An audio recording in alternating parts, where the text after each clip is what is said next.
Hello, hello, hello. Hi.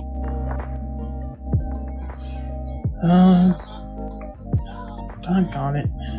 You have to switch it after Tuesday. Yeah, I did.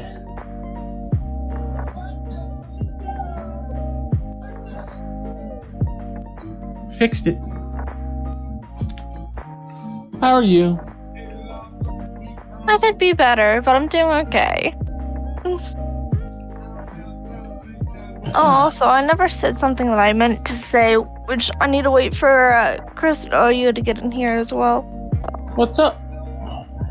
The 100th episode, I rewatched it and I listened to what everyone said. Uh-huh. I'm thankful, so thank you guys. It warmed my heart.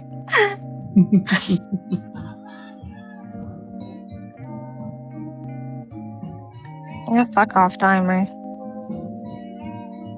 Oops, I'm not allowed to swear. Shit. Ah! Fuck! Yeah!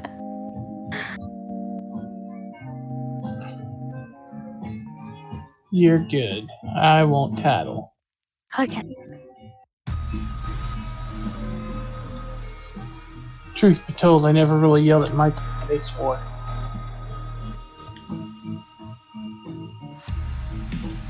Part of that is because my fault, wasn't it, honey? Mm-hmm.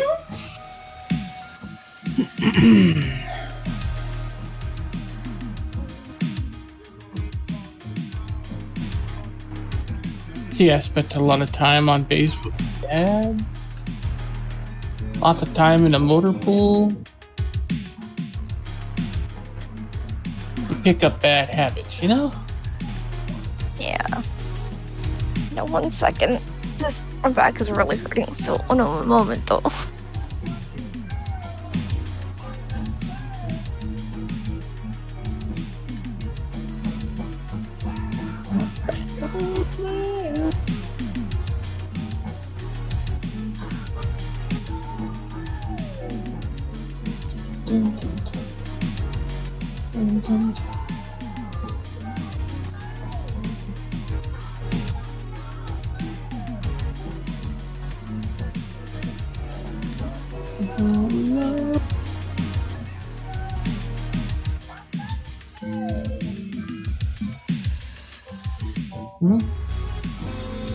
So, I did see move.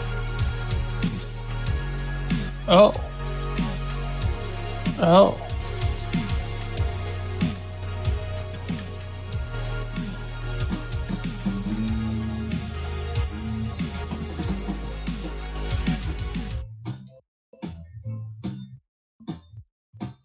Don't you love her badly?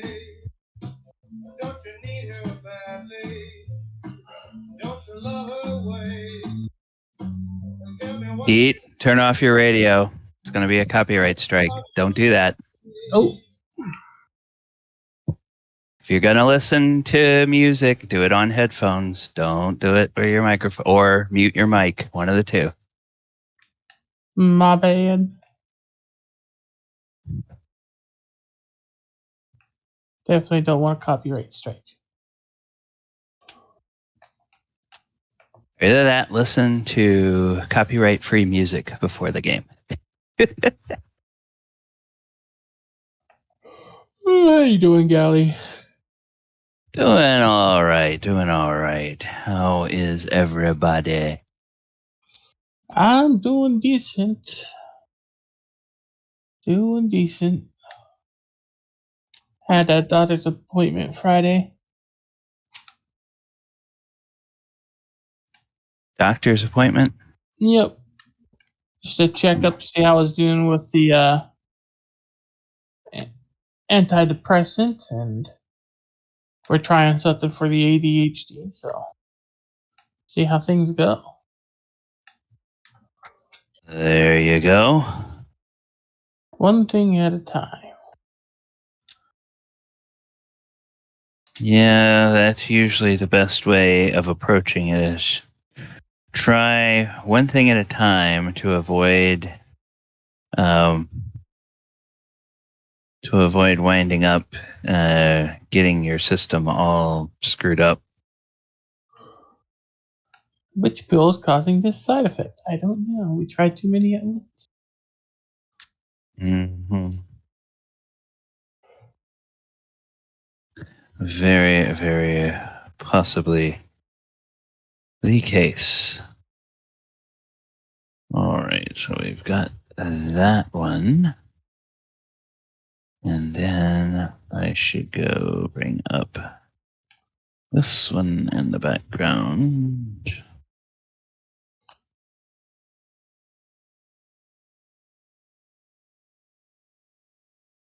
And all right.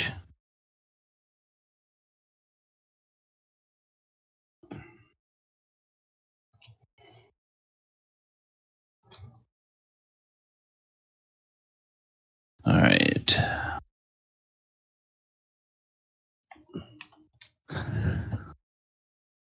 So I see. Looks like we're missing Ken. Yeah. We just went to deal with something, try to find a little something to help with her back. Okay. Yeah, I thought I had heard her on a moment ago, and she's already on the roll 20. All right. Well, while we are waiting for them to get all settled in, welcome, everybody, to another Sunday afternoon. I am DM Galabond. Most of the players are online, and we are here for session 102 of the Walker of Waterdeep. This is our ongoing planeswalking D&D game where we are daring to cross the streams between D&D 5e and the lore of Magic the Gathering. Hope you all are having a wonderful Sunday and that you're ready for a little D&D action. The last time we saw the players, they were in Waterdeep. They had been made an offer by Omen Drawn to be part of Acquisitions Incorporated, and they said, "Thank you very much. We'd like to review a contract before we sign anything." And he indicated that he would have one of his best agents bring a contract to them. They were also in the midst of preparations for a big Masquerade ball. And so the way I think we will start is I think we will start with those characters who are here and what they would individually be doing to get ready for this Masquerade ball in a couple of days' time. Now, they had... Oh, no, wait a minute.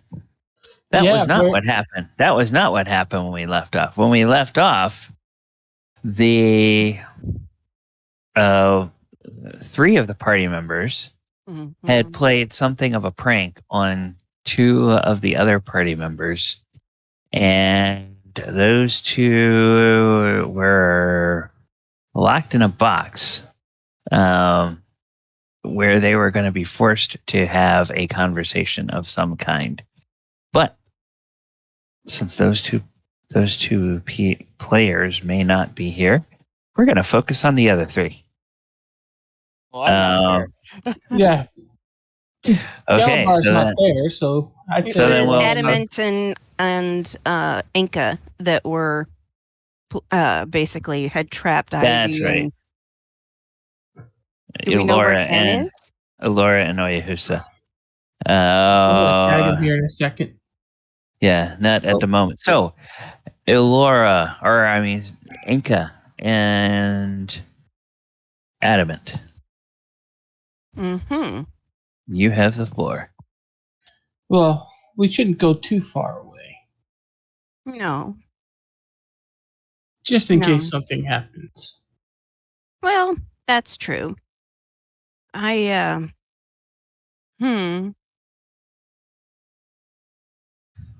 Sorry, I'm looking for something here.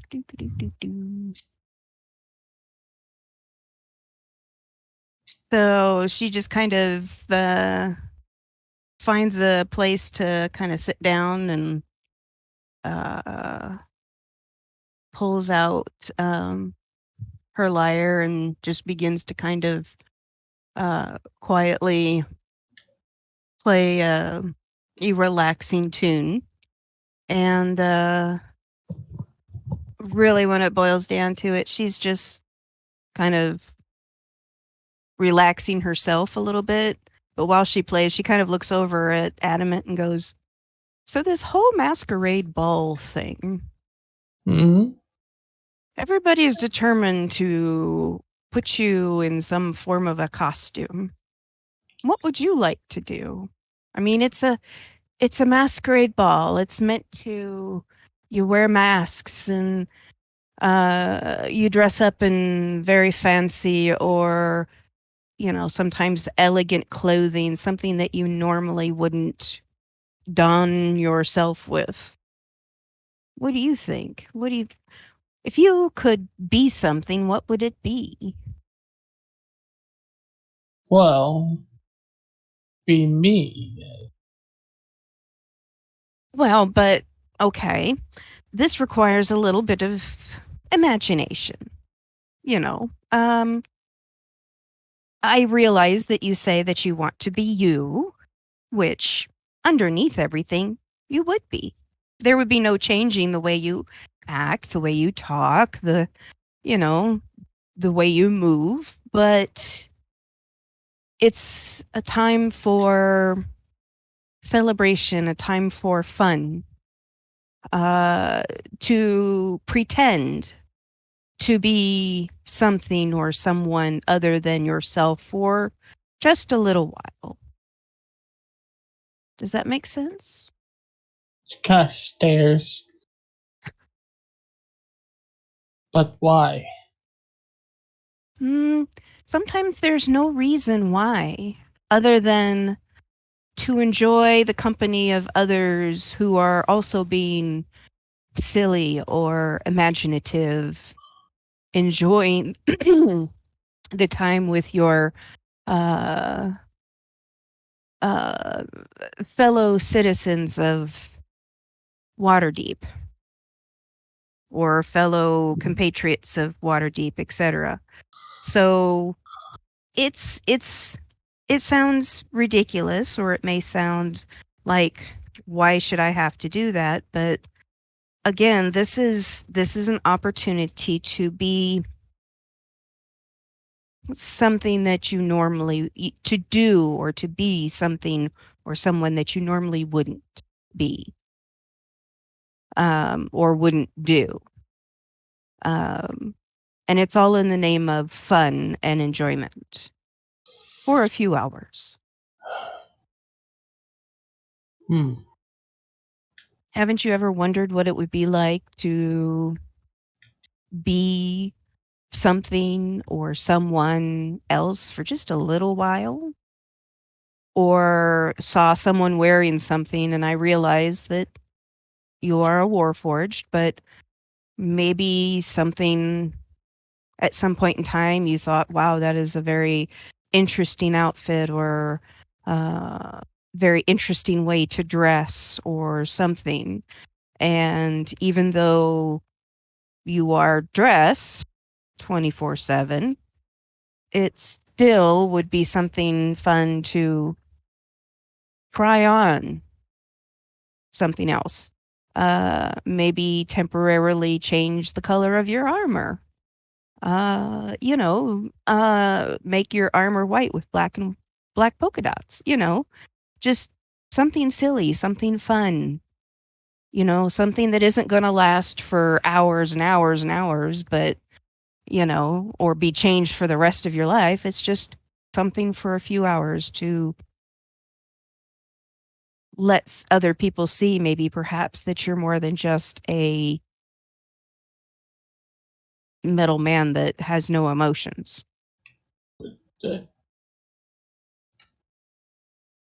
Now, that's what other people think, not what I think.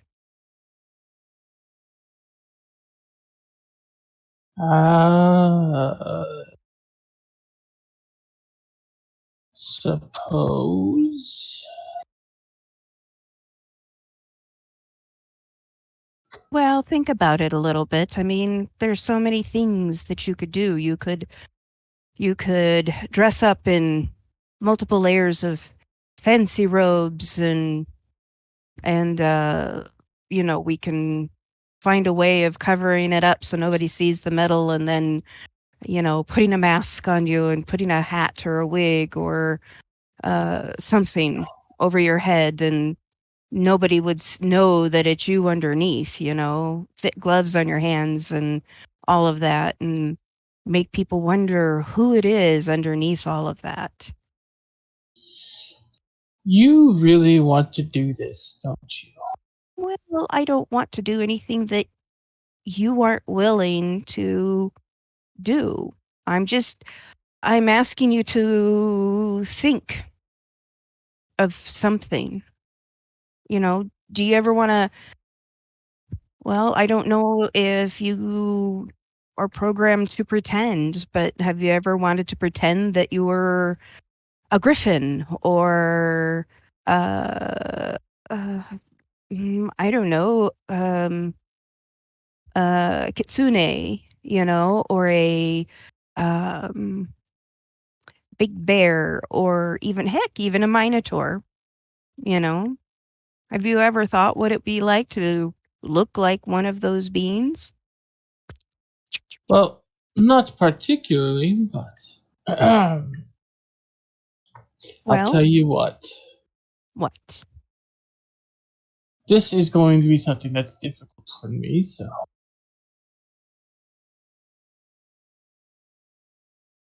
I suppose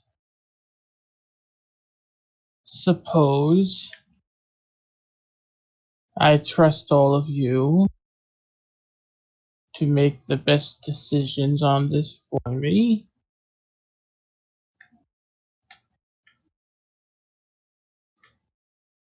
Well, we'll think about it. I mean, we don't have to make any decision right now. Obviously, we're waiting for these two in here to decide what the heck they're going to do. Get away from my cherries.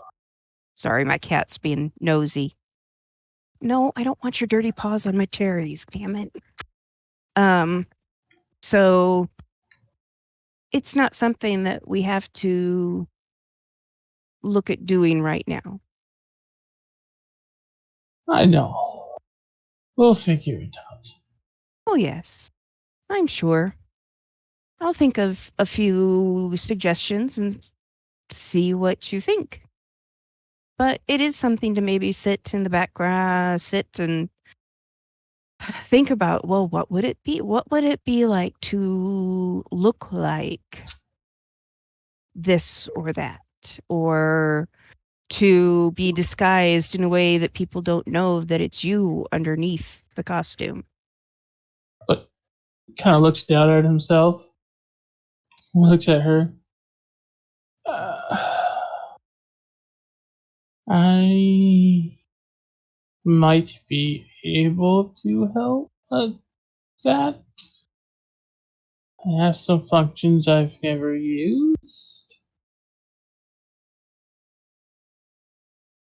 Said, let's think about it and just, I know you don't really sleep, but perhaps let that compute in the back of your brain for a while and see if maybe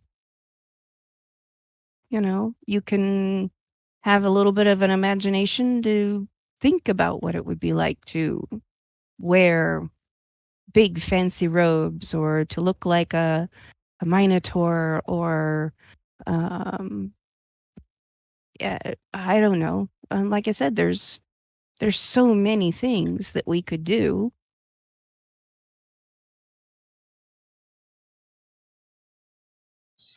All right.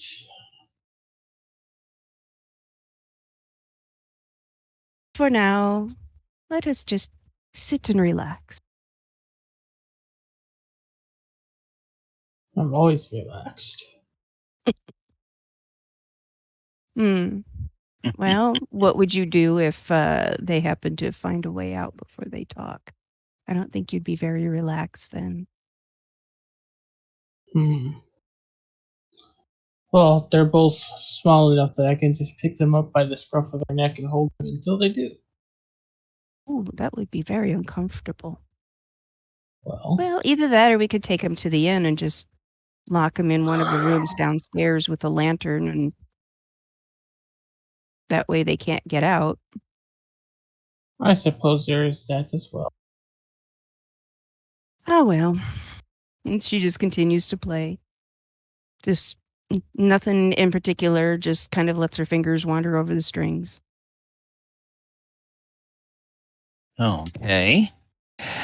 And next, we will pan the camera over from Enka and Adamant standing over there talking about potentially what Adamant's costume might be. And we will zoom in on a large wooden crate. A wooden crate that is made of wooden slats with little gaps in between them.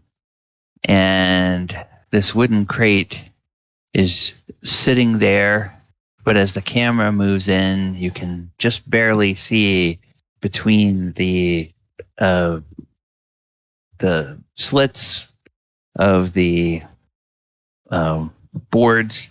You can see the outline of two humanoid figures in there.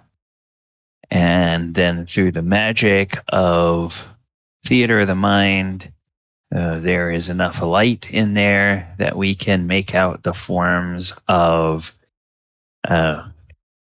Elora and Oyahusa, who have been basically trapped in here by two of their so-called friends. So Elora and Oyo, what is your reaction as soon as this crate appears around you and you hear the snickering of Enka and the satisfied humph of Adamant outside? Laura's first reaction will be, how am I supposed to get my hair sun-dried? This is so unfair. She kind of starts tapping on, like, the sides of the box to see if there's any type of door or secret hatch or something of the sort to see if she can get out without using magic or things like that. Okay, make me a perception check to see if you can notice any hatches built into this. I believe I am correct in saying, Adamant, that her efforts would be in vain. There are no hatches built into this. Pete? He knows Oyahusa. There's no escape route. Okay. All right. Yes, So, but yes, does he know Elora? Your efforts come up empty. Looks like if you and Oyo want to get out of this, you're going to have to either magic your way out or brute force your way out. One of the two. Or Adamant, talk. if you can hear me, this is not acceptable. Marl kind of turn to Oyo and say, they know we can just, like, Misty step out of this, right? You can only Misty step somewhere you can see. Yeah, but there's still slits and stuff. Very tiny ones. Should we humor them and talk about stuff or no? You can hear that they've moved off a little bit, and then You can hear just her playing her lute quietly, nothing in particular, just kind of roaming from one song to another. Which is it? Yes. What I can get us out of here, or we can play along. did Enka mean? Like you needed to talk for something to me at the ball? Oh, hell no. And no, I'm just kidding. No, uh, that's out of character. Not only no, but hell no. Hell no. I'm not sure what she means. Perhaps you could be more precise in your question. Across her arms and give him the eyebrow, like, you think I know what you're talking about? You and Enka were talking, and then Enka looked upset, and she walked away, and you were left there under the tree. So I'm guessing it had something to do with that. It's probably one of my many secrets. We'll just roll our eyes and sit down and just wait for him to open up. And since I'm you listening. both, I'll tell Since you you a both- secret oh, go if ahead. you tell me one. Since we both what, Gally?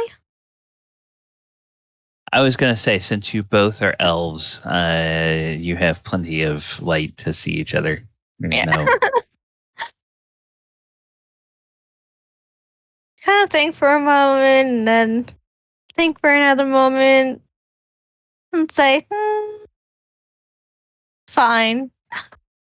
I guess that can work. Even though your secret's apparently making Inka upset. So I think your secret's a little bit more important. And it has something to do with me and the ball, and I'm just so excited for the ball. In the back of your brain, you hear, yes, and so it would be terrible, terrible to make her cry on the ball. Oh, Not really. Not really. Just, that's Oyo's conscience coming through. Just terrible, terrible. and got a little devil on the shoulder, which is also safe haven of an angel too. Oyo just resigns himself and sits down and crosses his legs and in a sitting position, and he waits for his question to be answered.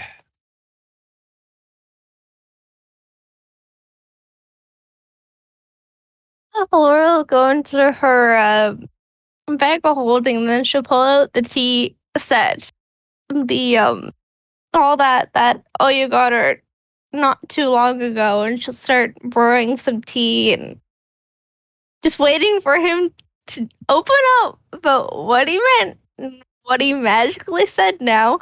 So she'll just be like looking up occasionally at him like, are you gonna go? Are you gonna go yet? Are you gonna talk? Hey, that's a very good idea. Are you getting cold? I am very wet inside a box with very little sunlight. So, like a plant who is overwatered and in the complete darkness, I'm gonna drown and die.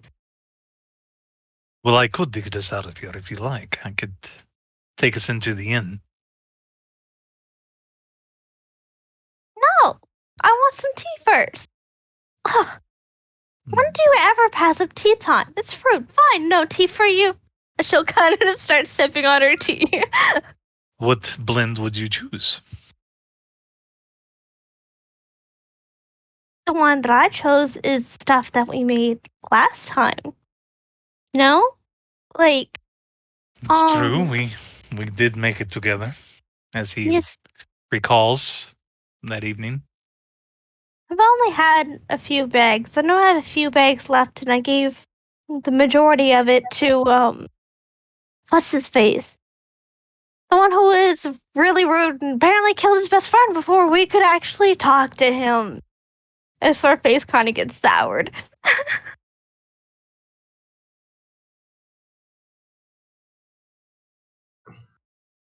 So I think you were going to tell me a secret, Iglora.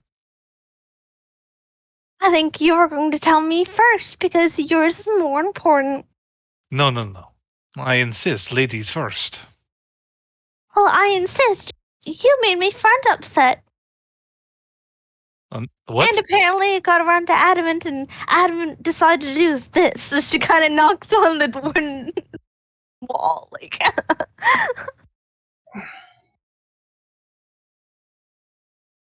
Well,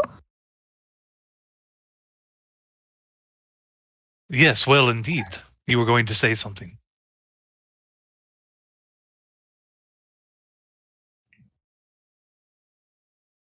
well, not a secret, but a secret of mine is that I'm a drow, and you already know that. Well, part of it, and I don't choose to show it that much because of the actions taken in the drow heritage and what they deem as acceptable and not so acceptable, and etc.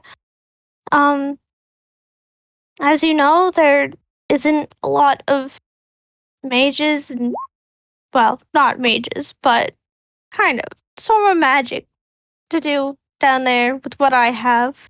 Being able to grow things, to be able to control and move water, and I was deemed as so special, but yet just normal.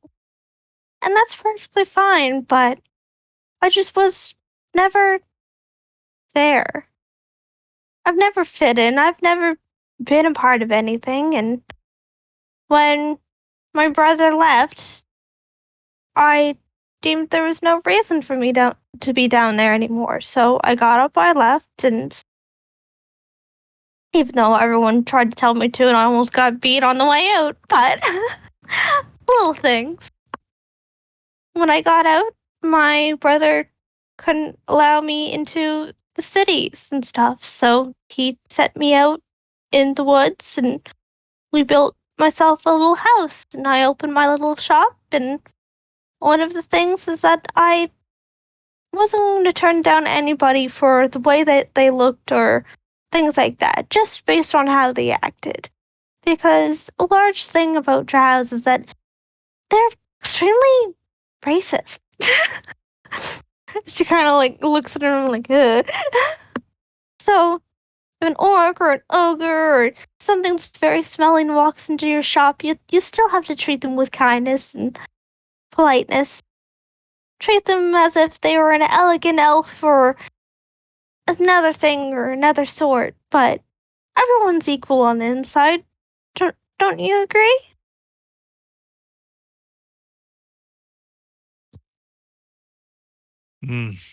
No, I don't believe that. Everyone is equal on the inside.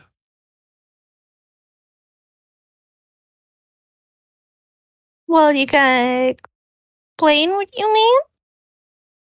I mean, like, outside doesn't dictate who you are. Well, I could agree with that mostly, but I think that everyone is different on the inside. I think we have similarities, but I don't think we're all the same. I kind of scoff and say, you know what I meant, and you know that is not what I meant either.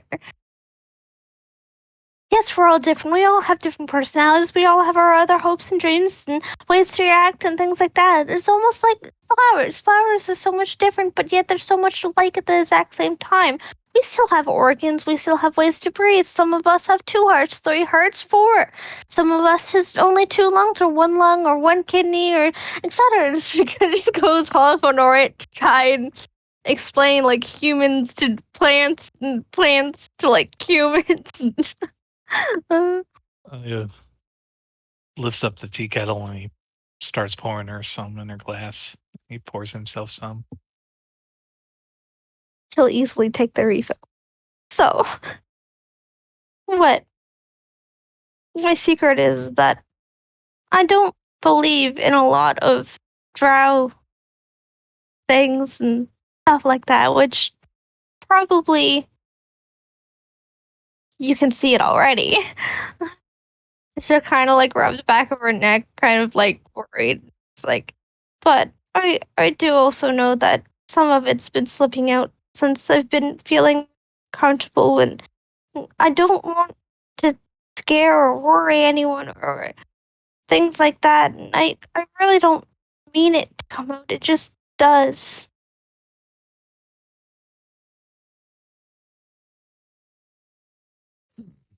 Oyo kind of clears his throat a little bit, and he takes a sip of his tea.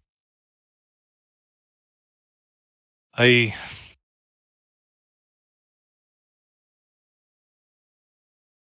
right, fair enough, I'll share a secret with you.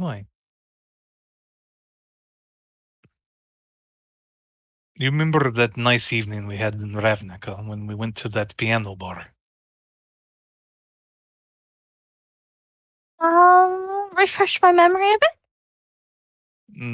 Oyo's Yeah, just there's like, been a lot of memories between us in the group, so. Oyo's like, oh, you know what I'm talking about.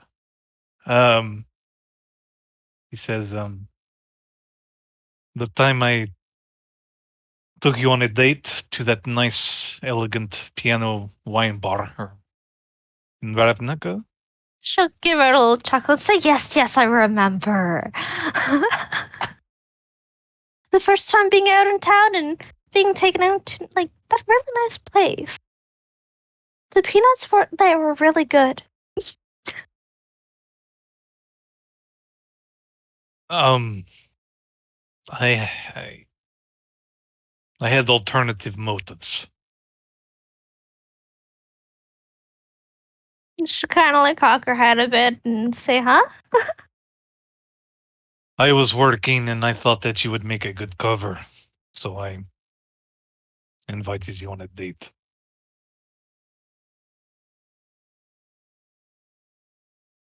Nora will kind of blink a bit and say, so you were working? Was it successful? Yes, very much. Laura's mood will go a little bit brighter and she'll smile and say, yay, I'm glad I helped you out then. Cheers to that. And she'll kind of raise her glass and kind of like edge him on to like tink with her. Like make the big tinking sound of the glass cups. The glass cup. The cups. Alright, inside check. Inside check what? Just to see if you're being genuine or not. Like, see if I can read you, your emotions, your intent. Dirt, dirt, dirt, dirt, dirt. I don't even know what I'm supposed to roll for that, but yeah, she's being genuine and honest. Like she's really happy that she could help you out.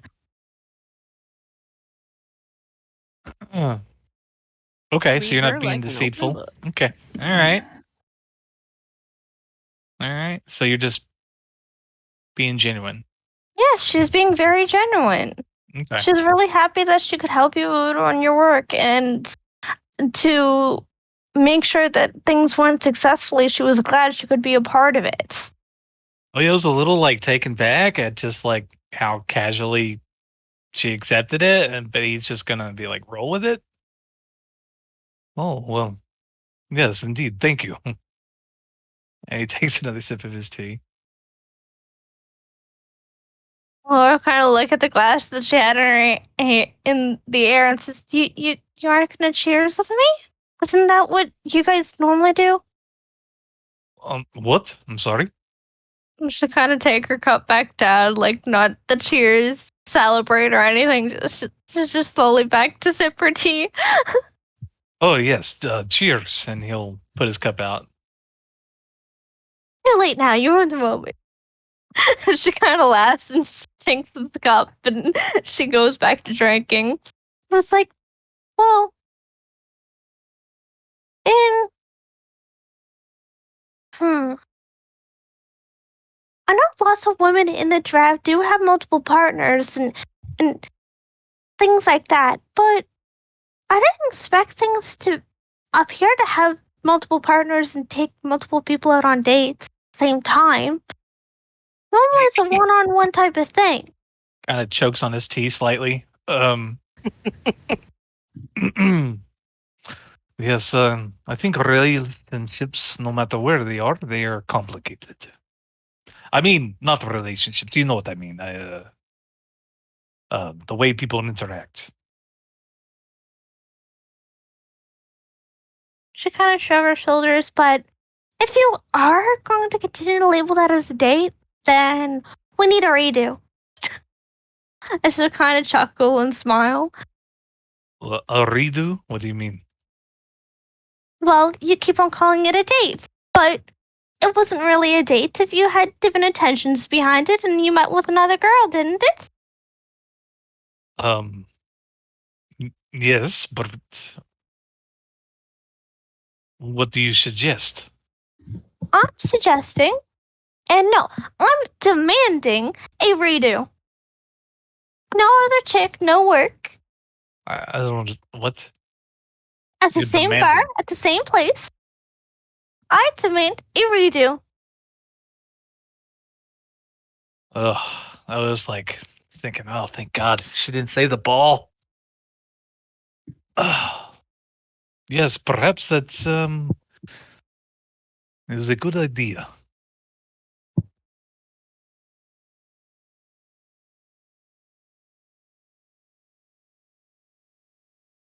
And I'm glad we could agree on something. But is that really all that you were really stressing and worried about? You know, the crook of your eyebrows were kind of raised up lately as she kind of pokes the middle of his eyebrows. Like, right above his nose. My eyebrows? I don't have any tails. What do you mean? You got some wrinkle right there. Like you're stressed about something. She'll kind of take her finger and rub it slightly to just try and ease him off the annoyance or like the pain or whatever's bothering him to help him relax. Hey, Laura. Yeah, I see the message. Okay. Was it approved? Yes. Oh, What? okay. What?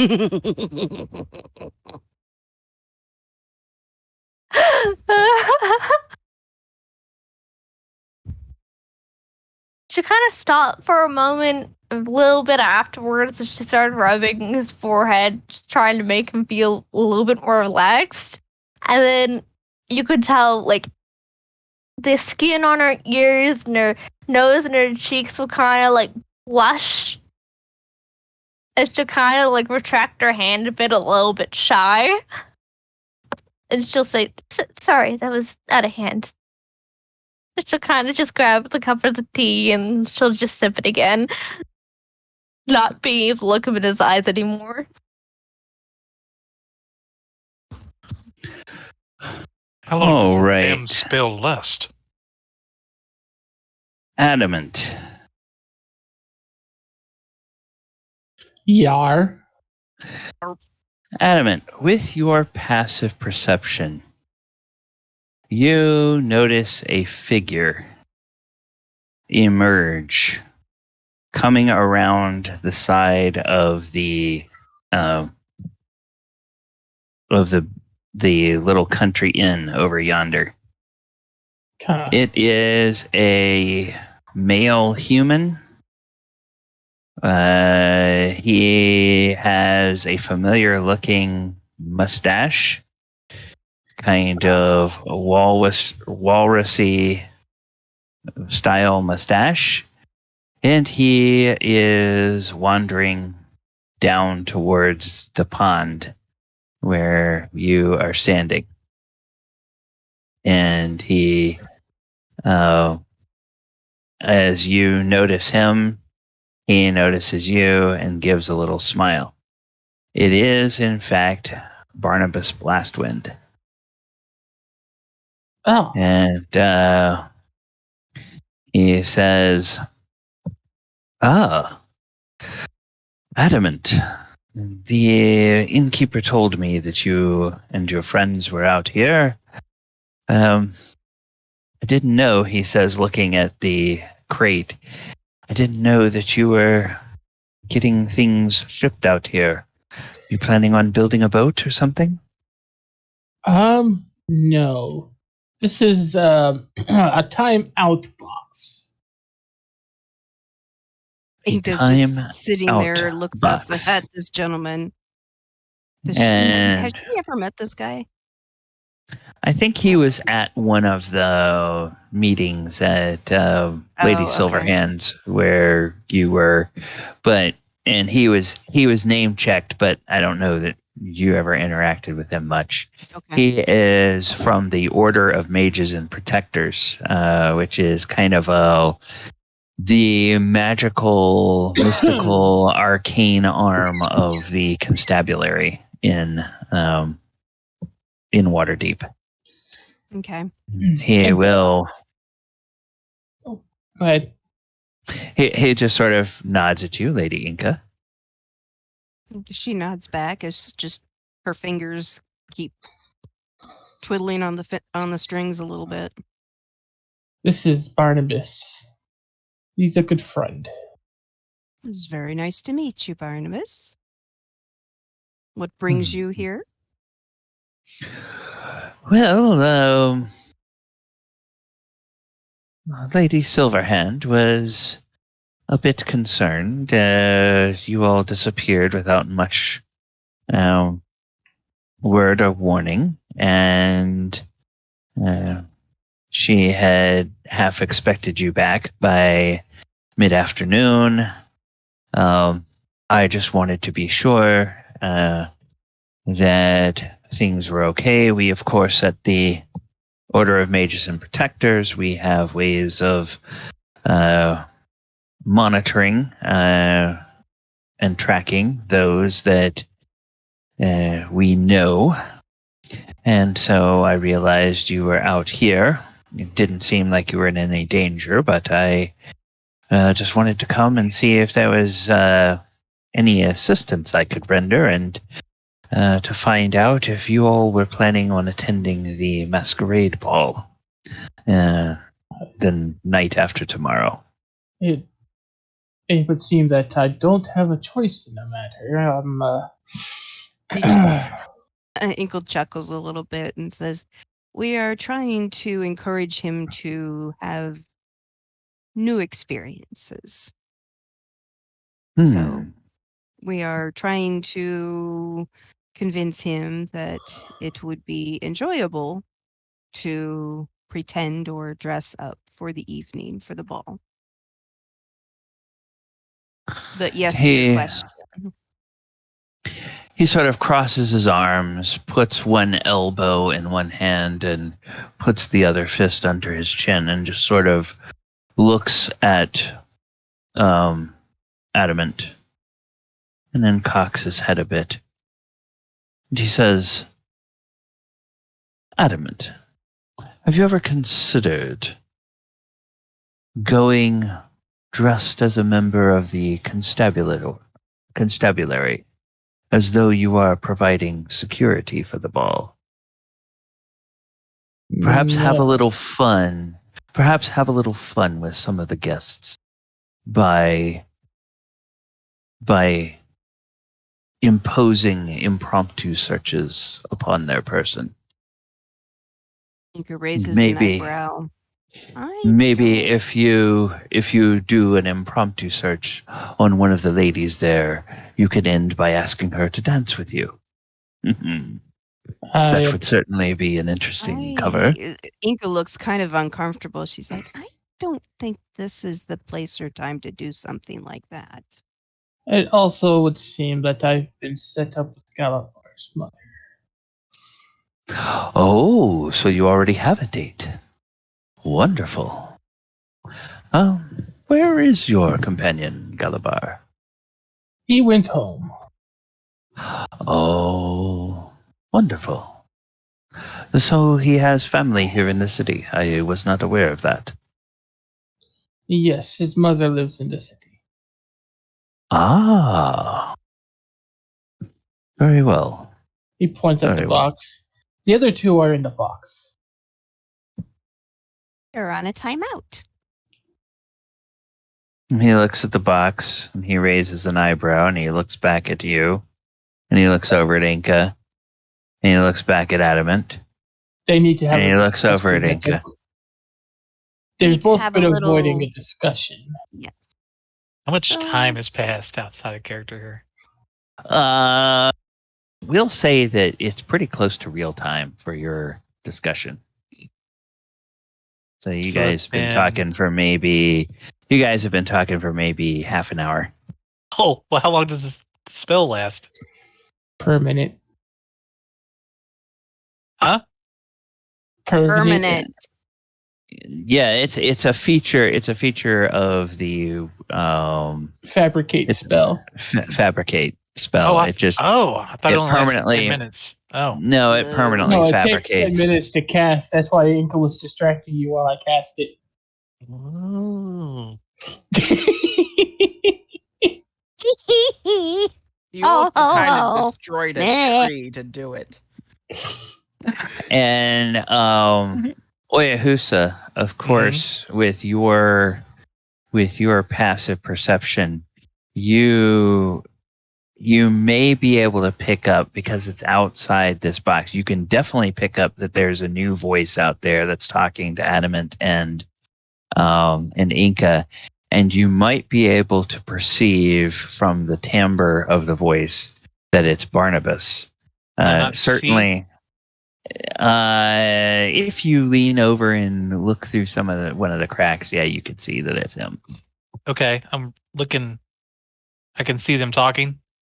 Yeah, you can see him talking to them, and then he kind of gives a curious glance over at the box, and then just sort of gives a look back to Enka and Adamant, kind of in the way you would expect a policeman to look at somebody that he suspects of doing something that is potentially dubious in terms of what is strictly legal. So he's like okay. giving them a little bit of the eye, like, okay, you all may need to explain yourselves. Oh yeah, who says like, looks like somebody else has joined Enka and Adamant, and he kind of leans over and looks, takes a peek. What are they saying? He can read lips, That image does it move? right? But he might be able to hear what Adamant says. Maybe he can't, but he can definitely, if he can see Enka's lips moving and Blast wins, then he can tell what they're saying because they're speaking in common, right? Yeah, they would be speaking in common. So you would just have picked up like the tail end of the fact that Enka said that their two friends needed a timeout. And his response is just kind of a look of uncertainty a look of, oh, really? Is that Laura so? will just get more embarrassed as Oya just goes to the cracks right after, like she was touching his forehead and trying to make him relax. He has She'll to, just like- sit in the corner and sip her tea, like, oh. It's a pretty tight fit in there, isn't it? Like And Hey, foot. by that's 10 10 by foot. 10. It's a 10 by 10 box. 10 by Yeah, 10. so there's Okay. there's four squares. Each one of you takes up most of one square. So Okay. Looks like it's Barnabas. No. Barnabas. How do you say it? Barnabas. Barnabas. Barnabas Blastwind. Blastwind. Yes. Yes. I think that's who's with him. As he says. Yeah. to Once Laura. you see him, you can tell because you've interacted. I mean, it's starting to get where the sun is starting. Well, that's to what go I say down to a little, Alora. isn't it? Okay. Oh, well, you see, Barnabas. These two are quite stubborn and refuse to talk to each other about what they both want to talk to each other about. They are stubborn. They are stubborn. I could say that applies to your entire group. Of course, I find your perseverance, your steadfastness to stick to your purpose. I find that admirable among you. I don't think that all of the masked lords of Waterdeep would agree. You certainly showed loyalty to someone that is very dear to me when others were quick to want to blame her. And at that, he, his fists sort of involuntarily clench as he remembers the accusations that were hurled at you and at your former employer. Well, what good is it if you don't defend friends, yes? Yes, but now tell me, Adamant. Let me paint a possibility for you. If someone were to detain you and restrain you in order to force you to do something that you did not want to do, would you be willing to acquiesce, or would you dig in your heels? Well, Just put it this way. One of them usually likes to talk, the other one likes to run away. And sometimes it's just a little bit of a, well, the I timeout believe is to give them an opportunity to take a breath, be in each other's company in private, since, well, they never seem to have any privacy. And we don't want them to feel like, that's why they're in there. Lady Enka, may I tell you a story? No. And his eyes kind of widen a little bit. She's like, what? I apologize. I may be a bard by trade, but the Minotaur in me says other things. Well, then, I will tell Adamant a story, and you can listen to it if you Mm. wish or not. Barnabas is about to tell a story, Laura.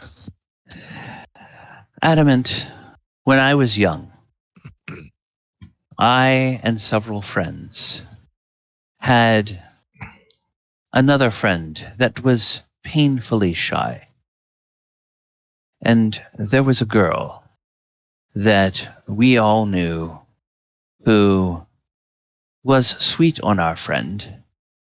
And our friend was so painfully shy that he would never speak directly to her about his feelings, even when he had the opportunity to do so. So my friends and I concocted a plan whereby we would arrange that all of us and several of the girls' friends were to meet for a dinner at a certain restaurant where we all like to gather. And on the evening in question, we gathered our friend, and then we contrived one by one that on the way to the restaurant, each of us had some supposed side errand that would delay us. But we encouraged our friend to go on because the ladies would be there waiting for us. And we knew that our friend, as long as he was in a group, it didn't matter if it was a group of us guys or a group of women or a mixed group, he would be fine. Of course, the girl was in on our plan, and she had several of her friends accompany her as far as the door of the restaurant. And he saw them enter, and he went in. And then when he went to find the table, she told him that her friends had gone to the powder room. And of course, they never returned. And do you know what became of that evening? What is Imagine, that? Adamant. What became of that evening is that the two never spoke again. Hmm. My friend was so put upon the spot that he was unable to carry on a sufficient conversation. And by forcing him into that one-on-one situation, it made the girl realize that the person she thought she was attracted to was not my friend at all. And she never wanted to see him one-on-one again. So in our haste to try to force two people together, we ultimately prevented them from ever having a possibility of a relationship. That's not I have exactly- regretted that to this day. That's not exactly what we're after.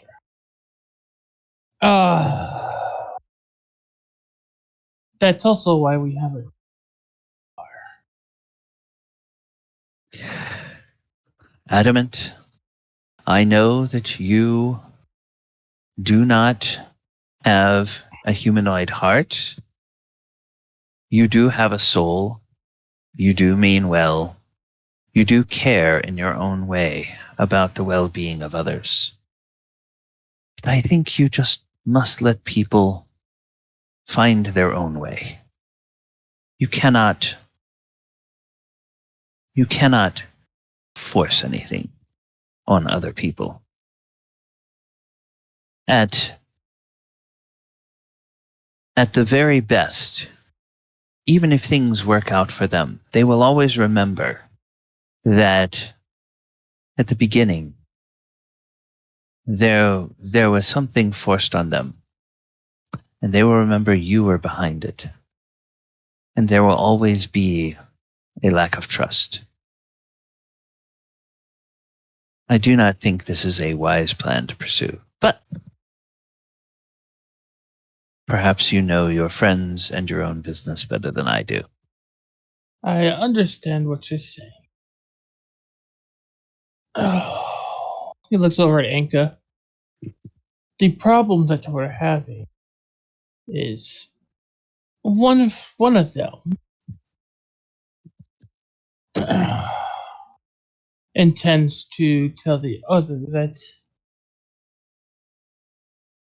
he is not comfortable, but he plans on doing it at the Masquerade,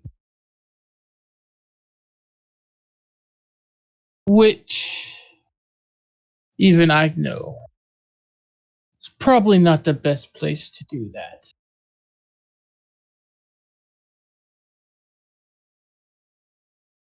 The And do problem you think it is better to do that in a confined space, sitting by a lake on a lovely fall afternoon? Hmm.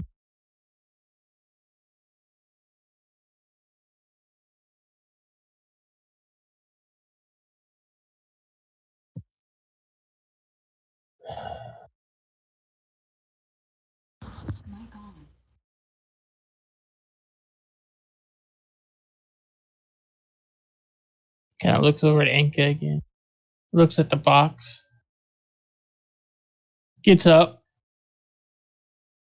and walks over to the box.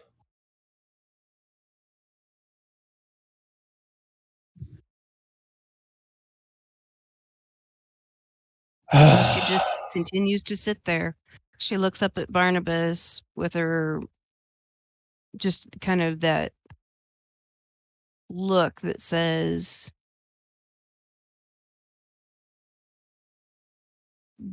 basically what she truly thinks of him. And it's not really flattering. So But she continues to play her harp like nothing else is wrong. Or her lyre, and just kind of looks at him, giving him this look of, honestly, if you hadn't meddled, things probably would have worked out just fine. But you had to meddle, so up yours. About this time, like, oh, yeah, who says, turns and looks at Elord and says, it's not a very good conversation. Well, what's going on? I can't hear them as much as you can. She kind of puts her ear up to one of the holes and tries and hears, but You can I make can a perception check if you wish, Laura. See if you how much of this conversation you've overheard. I'm not sure that I told you. Oh yeah. You've probably heard everything that Oyo has. I'm not sure that I've told you, but I can read lips. oh, really? Really? And she kind of claps her hands and says, well, I was about to really mouth it. Oh my god. Just, can you really? Can you really? Was just using her lips. Yes, I can, really. Oh, right. Oh, so you can't see my lips. So Adamant just kind of taps on one of the sides. Please move away. We're thank enjoying you. ourselves. Why don't you go inside and we'll meet you for dinner?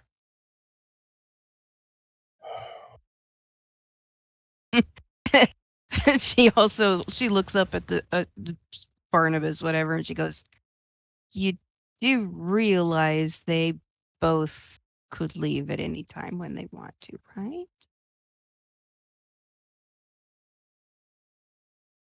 Or did you forget that little thing?" How sturdy is the box? It's Made pretty out of a sturdy. tree. So it doesn't shake easily or anything like that? No. No. Okay. It is just made out It's- of wood, though. Yeah, it's just Yeah. one solid piece and not planks or anything. So it's pretty sturdy. But it is just wood. Oh yeah, you could probably break it in a punch. Probably. Do the whole karate thing of breaking Yeah. the wood. Yeah. My 1-inch punch. Do you want out or not? Adamant, I Would you like believe some that they tea? could. I believe that they can get themselves out at any point. And she kind of tells Alora, if you would put your tea away just for a moment so that I can dry you off, dear. If you're carrying your tea or near your teapot, it might dry up the tea as well. Wouldn't want that to happen. I've got it taken care of, Enka. Okay. Well, I'll tell you what, when you guys are done, there will be a very nice feast in the inn. And I will make sure that your rooms have been made up by the proprietress of the innkeeper. Knowing Enka, it's only going to be one room? Nope. She said rooms, plural. At that point in time, it's up to you guys if you want one. Laura will give, tell Oya with just her lips again, I'll be right back. As she Misty steps out of the box closer to where Enka is and just holds out her hands, her arms, waits for her precipitation or her off. Her hair's still a little bit dripping and gives wet. kind of a little flick of her finger and gives her a little pinch like, go get him, girl. She'll kind of smile and say, also, hello, Mr. Person. Hi. Okay, bye. Inca, before And you leave, he before you gives leave, a little Inca nod and says, "Hello, Lady Alora." picks up the basket with pretty much half of the lunch meal still in it. and hands it to Alora and says, "Here, something for your tea." Well, thank you, my lady. She'll kind of bow down and give her a little curtsy. But she'll kind of whisper in Inga's ear, covering her lips. Are you sure you're alright, though? What did she say? Are you sure you're alright, though? "Oh, I'm fine, girl. I'm Are you fine." sure? Yep. And she kind of like try and squint her eyes and make sure that she's telling her the And truth. Inka looks up at her and winks, kind of like, "Yeah, I'm fine. I was just a little upset because of timing, and it's oil, so." But go She'll kind of on. put her hands on her, Go on her share shoulders and food say, "When doesn't he upset you?" Once I get used to his antics, I'm sure it won't be so bad. You keep forgetting I've only just met you guys a couple of weeks ago. Yeah, like forever. Mhm. She'll kind of scoff and then she'll kind of brush it off with her hands, do a little flick, and then she'll go back into the box with the basket and everything. Says, "I got dessert." Well, come to your tea And- very well, like with the lemon and all that and the juicy meat. Wonderful tea for tea. And then Inka will basically get up off the ground and kind of brush off her skirts and put her lighter away, and then looks over at Adamant and says, "Shall we go make sure that the innkeeper knows we are staying and desire for dinner?" I know you can't eat, however. I think I'm gonna go back to the shop. Actually, Okay. Well, then I will see you tomorrow, and we will have to think of something to do for your Yes. costume. I still have to think of something to do with my costume. Yeah, And it's an old business card for Okay. it has the address on it. Damn it, cat. I will see you in the morning. Okay, well, you take care of yourself, Adamant, and thank you. He nods and heads off. and as And Inka just kind of Adamant turns her back. She gives Barnabas a bit of a sketch of a curtsy and turns her back and walks off. Hey, and he will wait.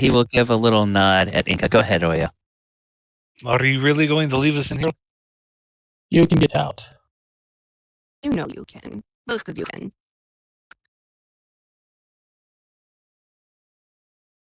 Besides, We'll I kind will of look come at back Oya and- the host and says, I will come back and check on you in a little bit. And if you still don't, if you weren't out at that point in time, I'll make sure it happens. Otherwise, you can just tell me to go away, and I'll go away until I come back and check on you at again later time. But I think Alora has it handled.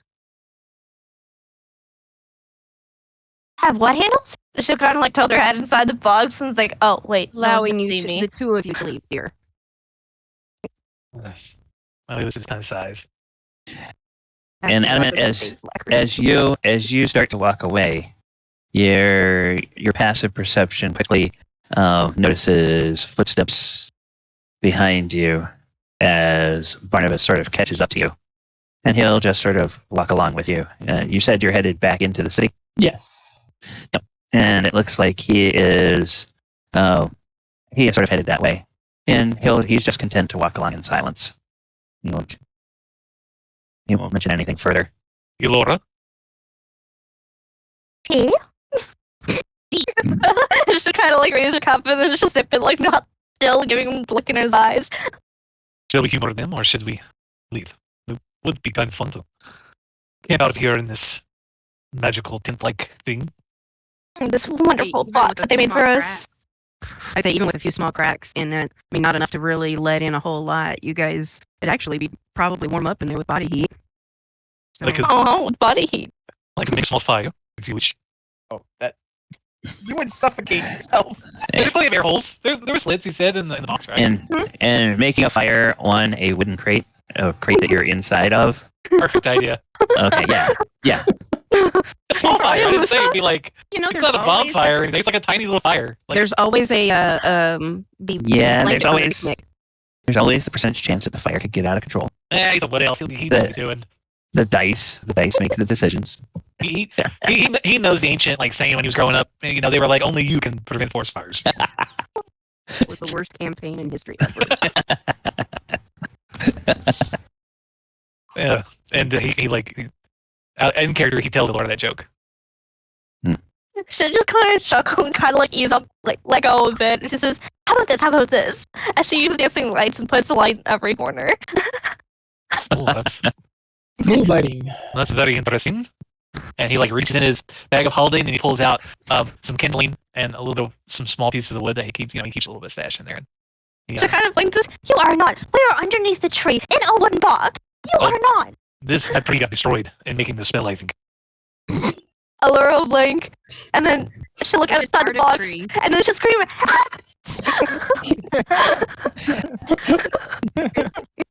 That tree got hit with the lumberinator. Yeah, the lumberinator. Do you want to stay out here tonight? Like the trunk turned into the box, and the tree kind of shrunk with the canopy coming down. Yeah, Sit overhead. you guys missed when Adamant finished that spell. You missed his little quick job's done. Ready to work. Work. Laura, it might be kind of fun. We could stay at the inn, or we could sleep out here and have a bit of a camp out. It's a picnic blanket. I have some comfortable blankets and furs in my bag, and he's like starts pulling stuff out. This is a particularly Don't dirty your blankets. She kind of like quickly grabs the kindling and moves it away from him because he'll probably light it on fire. no. I'll light it on this side, away from the side of the wall. We don't want it catching on fire. But where is it? I have a very nice fur blanket. It was given to me by a traveling herdsman. Oh, here it is. And he pulls out this really pretty like polar bear fur. Laura, have you ever seen a polar bear? I'm gonna guess no. Majority of the problem, probably not. Probably not. Having spent pretty much all of your life in either the Underdark or in Innistrad, yeah, I don't think you would have run into polar bears there. As you can see, it's a big fur blanket. He pulls it out and he spreads it out, and it's very plush and comfortable, and it's as white as your hair. There's a little tag near. There's a little name tag attached to like part of it says Boris. Oh, our talent. Chris, does Galapar have inspiration? Give me a second. Yes. Okay, well then you can offer inspiration to somebody else. That was good. What did he say? That was it. There's a little name tag on it that says Boris. Oh, Boris. A name of the Just for polar bear pelt. Oh yeah, for the name. just for a little background, one of the guys going to the game has a polar bear as his feet, and his name Boris. Nice. When I'm paddling, I'll tell him. Who doesn't have inspiration from it? I don't. I don't. Give it to her. Yeah. Okay. You get inspiration, Laura. So as you see, it's like this big, plush, comfortable, just like really long-haired, soft furs, white as your hair. They're big, gigantic bears that live in very cold climates. They're huge. They're the biggest bears in the world. I think. Well, natural bears. She'll kind of stare in awe about this pelt. She'll kind of like reach her hand over gently and touch and feel how soft it is and how easy movable and how fluffy it is. And she'll just be in amazement. But it's like, that means we're about to die to give you this. Or more. She'll kind of look a little bit upset. She kind of still runs her hand through and says, I thought they were amazing. And hopefully their family can live on for them. She'll kind of like continue to pat it softly. Oh, I have these. I haven't pulled these out in forever. I think you'll like these. And he reaches in. He's like, what are they? And he'll pull out some of these really comfortable pillows. I got this from a wealthy merchant in Kalimshan. You might not know where that is, but that is it's pretty far south of us, and it's the most south country on the Sword Coast. Well, it's not technically the Sword Coast, but it's below Amman and Tithir, and then you have Kalimshan. Very beautiful and strange country. Like rambling on about something she doesn't even understand. Just wonderful. She kind of just reached out and touched it as well, and just No, he's like showing off. Like he never really showed off like just where all he's traveled. So he's kind of happy to share it with someone who would think it's exciting and new, you know. Mm-hmm. She kind of like listen to the stories that she tells him. That he tells her about where he's traveled and where he got this or where he got that. She'll kind of just hop onto the pillow and think, "It's soft." Well, do you go there often? I have not been there for a few years now, but I did spend quite a bit of time there. There are strange creatures and magic and wonder there that I have not found in very many places, and I have traveled. Toril, a lot of it I have traveled. she'll listen and she'll kind of like lay down and using the pillows and the headrest against the wooden board, and she'll kind of like pull the blanket and wrap her around with the polar bear skin. She'll say, "It's very warm, very warm." I don't think we need that fireplace anymore. He just kind of like just takes a few sticks off and just leaves a small little fire. It's almost like more of just like an aesthetic thing now, but you know, it's a tiny little fire. And he kind of like takes off some of his gear and he just relaxes and lays down. Sure. He lays down and rests his head on a pillow near Alora. As much as I really like the woman that runs the inn and all that, I'm kind of worried about that place. Not that I'm worried about being in danger or something like that. I just think she has too much hands full. I don't think we need to dirty up one or two of her rooms to be able to relax. Plus, who's gonna guess a really big, huge box with a really ruined tree right next to us? I wonder if people are inside it. She kind of gets like a little tingy, like annoyed manner in her voice, thinking, "Oh, she is going to smoke Adamant whenever she gets out of here," and he comes back. Get off my chest. I know I got a big chest, but damn. Sorry, my cat was just going to use me as a shelf. I have all kinds of strange things and that I've collected as I throughout my travels. Teas and different dry foods and snacks and herbs. I even have a particular drug that I haven't tried yet, but you know, it has cerebral effects, if you will. Kind of like Rose and eyebrows. Huh? Like a plant? I know there's multiple plants that make you hallucinate and things like that, but what are you talking about? Well, yes, this is more of I want to know your plants and stuff that you have. a bit of a recreational herb, I think. So just check out if you want to try it. Well, we're just hidden in a box, so if you want to try it, because you said you haven't tried it, I guess you could. You want to try a drug? Excuse me? You want to try it. You're the one carrying it around. Well, I mean, I had it. It was part of the impulse purchase, if you will. I collect things, and I didn't know if it would come in handy someday. So you're secretly into drugs, but you've changed yourself to make it better, so you're not into drugs anymore. No, not at all. I'm not into drugs, okay? I like herbs, and I know a lot about teas and ingredients that can be brewed, steeped, cooked, smoked. I guess you could be. There's even a strange powder that one can sniff that has crazy effects. I did not buy any of that. It sounded very hazardous. Speaking of smoke, Boyahusa, you smell something. Smells like wood smoke. Huh? Over there. A very tiny fire? Are you suggesting that this thing's catching on fire?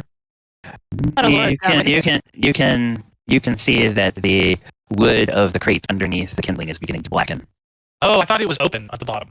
No. So it's a full cube, empty cube. Well, that won't do. He reaches in and he pulls out a hatchet from his bag of holding, and he's just he chops up around the wood. How big is it? Laura will quickly slap it out of Oyo's hand, saying, "You will not hit this wood. This wood has done nothing wrong to you." It's catching on fire. Yeah, Laura, it's yeah. But I wanted a fire. That is nice. Just give us a moment. She'll kind of pat Oyo's shoulder, saying, "Calm down." And she'll bring out her little flask full of water, and she'll move the water on top of the little fire thing that he had made. Make sure it's put out, trying to rub out the black charcoal of the floor underneath, and says, "Okay, now it's filled with steam, and you guys are in a little bit of a sauna there." Oh God. It's getting very hot in here. And he starts taking off his shirt. And we're fade to black. Strip. No. She'll look at Oyohusa and then instantly go red once again. And she'll kind of cover her eyes and say, but we have two options. We can stay here, or we can, just get out of the box and, sit on top of it, or something like that, or make a little tent. He just uses the shirt to kind of try to fan some of the steam out and the leftover smoke, and that's what he's using his shirt for. What's wrong? I guess I could use this, and he uses prestidigitation. Well, still, it doesn't fix the problem entirely. We can't just get out of the box, and we can just relax on the grass and enjoy the view of the sun going down and stuff. Or put staying here in the box. The problem is solved. I fixed the problem. What's this? You want to go outside now? Would you rather stay in a box like a created animal? Listen, it was your idea that we sit down and have tea, and then you make up your mind. No. So Laura kind of crosses her arms and looks at him like, no. And kind of like flexes And his arm as muscles Laura, and puts his shirt back on. yeah, and as Laura says, no, we are going to just sort of let the sort of what is that Wayne's World effect? The Nothing's happening. as time has passed, and now let's see. You guys can do that all discussion behind the scenes. It's the next day, and we'll say that. Okay, Adamant, where did you go in the evening once you got to Waterdeep? He went home. He went to his shop. You went to your shop. Okay. Yep. It's the next day. Elora, Oyahusa, and Enka are leaving, either together or separately. They are leaving the little country inn to head back to Waterdeep. Now, I know that Elora and Enka had a little cart. And I guess, would you be planning to go and do some shopping for the Masquerade ball? Yes. Okay. And would Oyo be traveling with them, or would Oyo be heading back to Waterdeep for his own purposes? What's the question? If I'm going back together, basically? Yeah, if you're going back with them, or if you're going back on your own. Okay, all right. And Galopar, next morning, it's the day before the Masquerade. You had somebody working on I think a mask for you. Was there anything else you were planning on doing on this day? Well, I was waiting for Oyo to get back in town so he could show me to the magic shop that we went before, because Galabar didn't remember where it was, and he was going to see if he can trade his belt for something. Okay.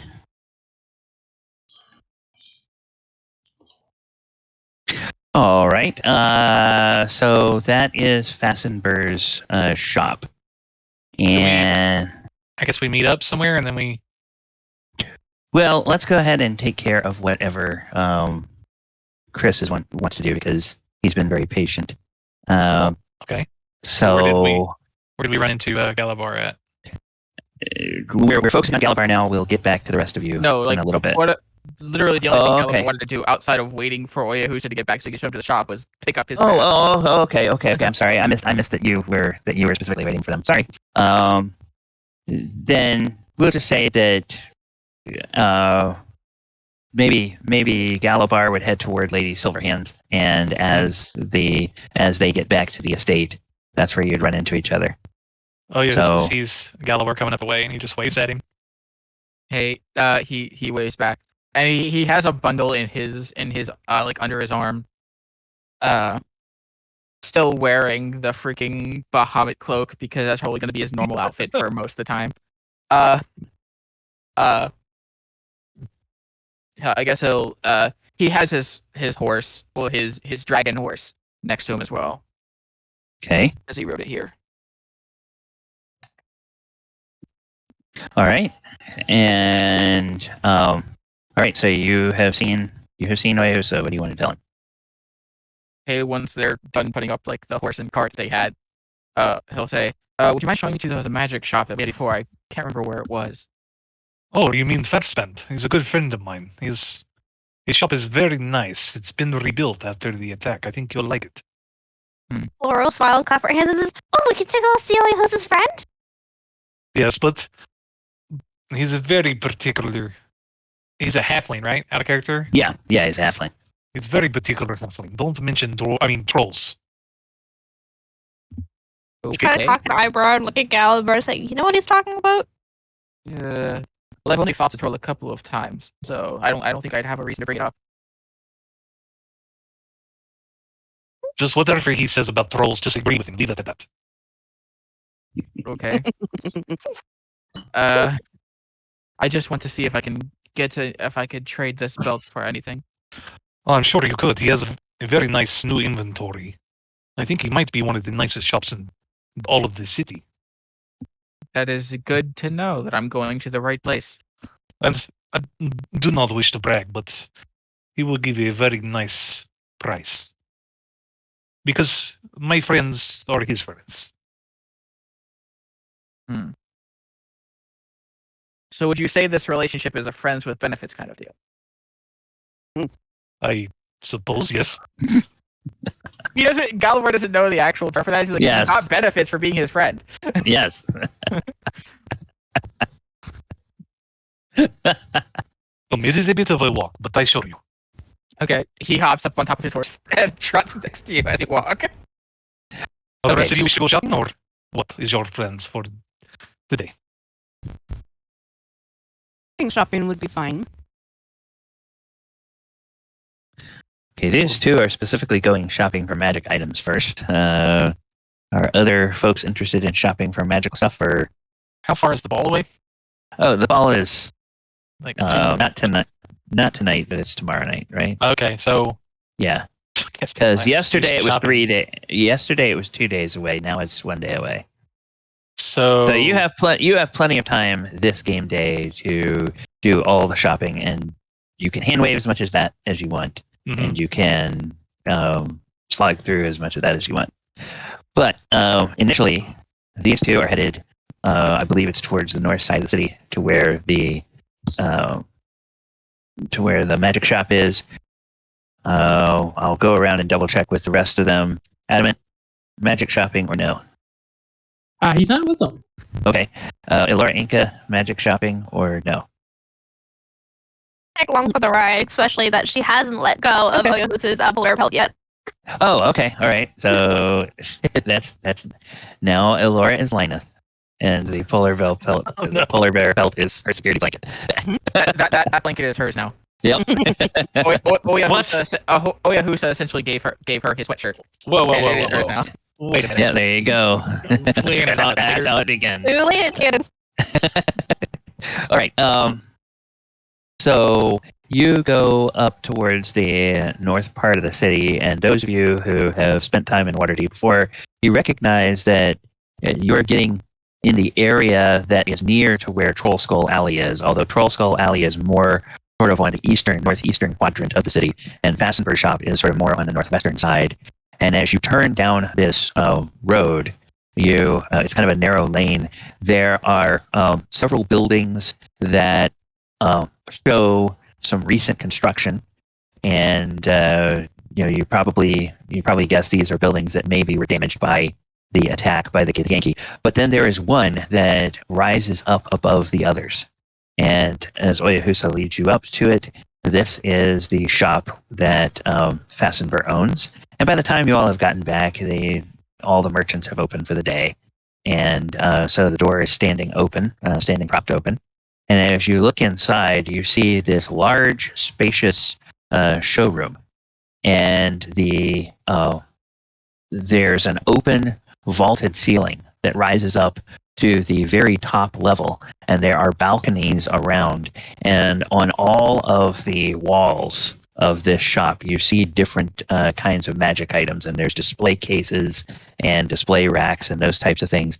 And you notice several little feather dusters that just own accord are going around and just sort of doing dusting on various displays.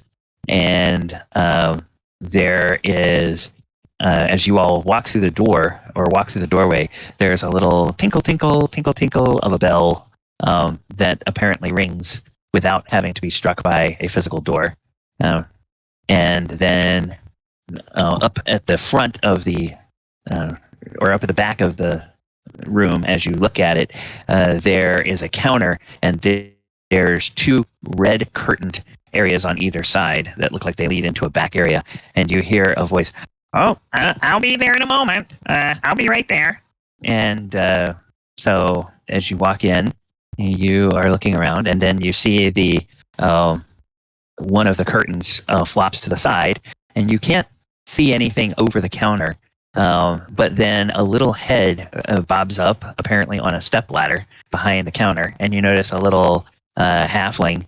And Wahusa, you recognize Fastinbr, and as he recognizes you, he waves. He says, "Oh, hello, Wahusa, and you brought some friends today. Wonderful, wonderful. Welcome to my humble shop." How can I help you? It's good to see you. This is my friend Galibar. My other companion is Enka, She kind of waves. Hello. and this Lady is Enka? Elora. Lady Elora? Hey, Galabar. Galabar, is that you? Are you the Galabar? The one that was the champion in the arena? Yes, I am the Galabar. Oh my goodness! Oyo, you didn't tell me you knew 2 champions of the arena. What do you know me? I'm full of surprises. Oh yeah. Albert, tell him about your new investment. That she'll kind of like pluck at the back of her like shoulders, and, like think, "Hey, your cape." Oh yeah. I have also been welcomed into one of the orders of Bahamut here in the city. Oh.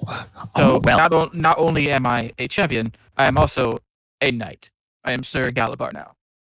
Well, Sir Galabar, pardon me. I meant no offense for not using your proper title. Galabar Eh. chuckles and says, "It's no problem. I was just more saying it is another one of my titles. I am seeming to collect them. But why I am here today is, see, I have an item that I simply have no use for anymore. I've had it for a while, but it is perfectly taken care of. And I would like to see if I could possibly trade it for something that I would have use of. And he'll open up he'll like unfold the cloth he had it in. It has been freshly polished and everything, and he'll put the belt of dwarven kind on the counter or whatever. Oh, a lovely piece. And he reaches into what looks like an oversized pouch at his belt. It's like a little leather pouch with a snap on it. And he unsnaps the cover and opens that up, and he fishes out a set of, or it's a monocle. And this monocle is a little bit longer than, a little bit thicker than you would normally expect, and it's got a couple of little dials on it. And he takes the monocle and puts it up to his eye, and he leans over and he starts twisting the dial. Oh, yes, very nice. Oh, yes, this is a very nice specimen. Oh, well, now.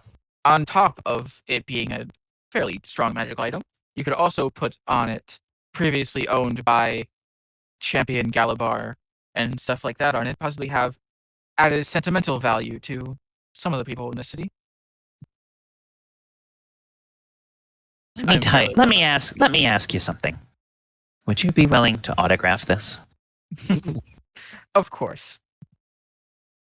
Very well.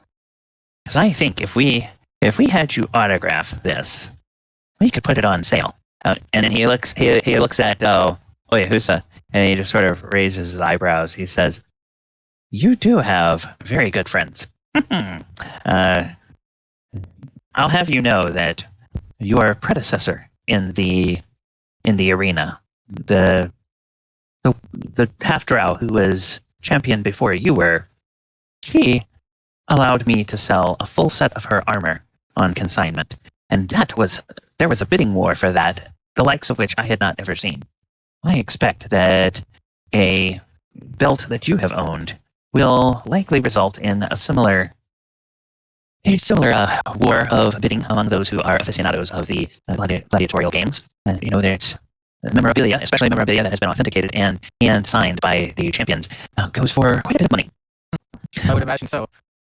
Well, so what were you thinking about? You said you were perhaps looking to make a trade. What were you in the market for? Well, I was more so going to see what it is you have, and possibly what you would be willing to trade for it. I was not quite aware of what all you had in stock, as I have been told that you have a bunch of new stuff. Oh, well, yes, as I explained to your friend Mehusa a couple of days ago when he came by, in the aftermath of the problems with the Githyanki, and I'm not convinced, Oyahusa, I'm still not convinced that there weren't trolls behind that all along. But in the aftermath of the problems with the Githyanki, there were several of my former competitors who were forced out of business. And so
So now my humble little shop has had to expand because I am one of the largest magic emporiums in the entire city of Waterdeep.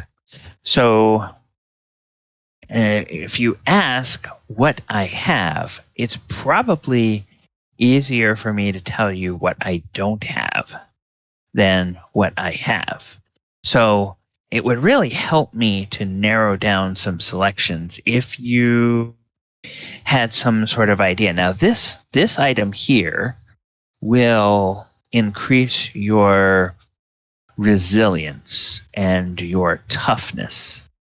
Were you looking for something that would help you, let's say, with a different sort of core ability, maybe with your agility or with your strength or with your, with your ability to remember direction somewhere or your ability to puzzle out the answer to tricky questions, things of that nature? Something to make you a better dancer, something to make you, whatever. Well, I have. Well, the reason I am not needing it anymore is I have bulked up further than this belt would help me to. I am more so looking for possibly some either interesting items, or possibly something for utility. Uh, hmm. He looks around the shop, for a bit. Okay. Out of character, you guys right now are tier 2, so rare or lower. If you haven't done so, I might suggest that you go to the magic items list Yeah, in D&D I- Beyond and just that- sort of. I've been looking at it for like 10 minutes. Okay. It's probably easier if you say you're looking for something that you find in there, and he can tell you whether or not he has it. This is Waterdeep, which means that just about anything you want could be found in the city. He is one of the largest shops, which means there's a high percentage chance he would have it. And then it's just a matter of it might come down to a matter of a persuasion roll, depending on what the relative value. But Belt of Dwarven Kind is a relatively high value thing because it has a permanent buff on a core ability score, which makes it a pretty valuable rare item in its own right. Not to mention if it's autographed by a celebrity in the city, which would add certain value to it. So while Galabar is thinking about that, anybody else interested in some magical items that would be rare, uncommon, or common that you might find here? Let me look here. I just can't think of anything, but of course, I'm just a simple minotaur. Unless somebody goes, oh yeah, remember you really should look for something, blah, blah, blah. Yeah. And out of character, you guys can, if you think of anything that somebody has mentioned that they might be able to find here, you're free to mention that to each other.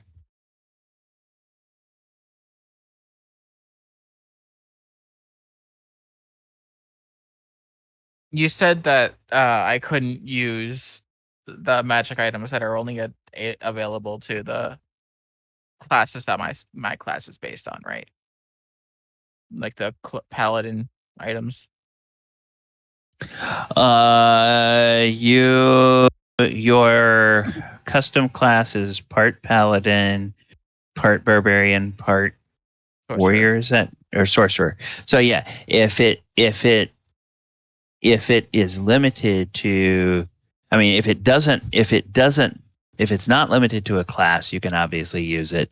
And you can also use it if it's limited to either sorcerers or paladins or barbarians. So you would have access to that. But if it's something that's like wizard only, then no, you wouldn't have access to it. Yeah. So you said what level of it is it? Rare, uncommon, or common. Okay.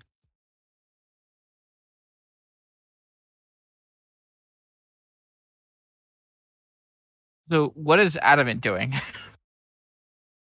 Adamant's not with you guys. Yeah, Adamant's at his So, shop. all right. So that's a good idea. Let's pivot over to Adamant while they are consulting the books and figuring out what they might be interested in. What is Adamant up to at his shop? But mainly doing maintenance and making sure everything's still in working order. It's been a while since he's been there. Okay. In that case, let's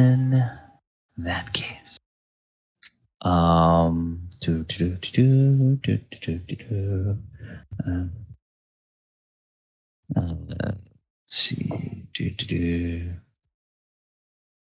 all right, fudge.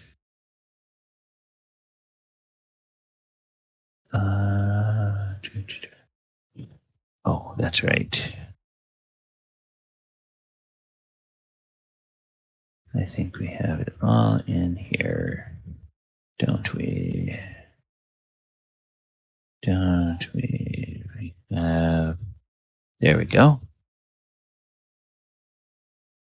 I knew it.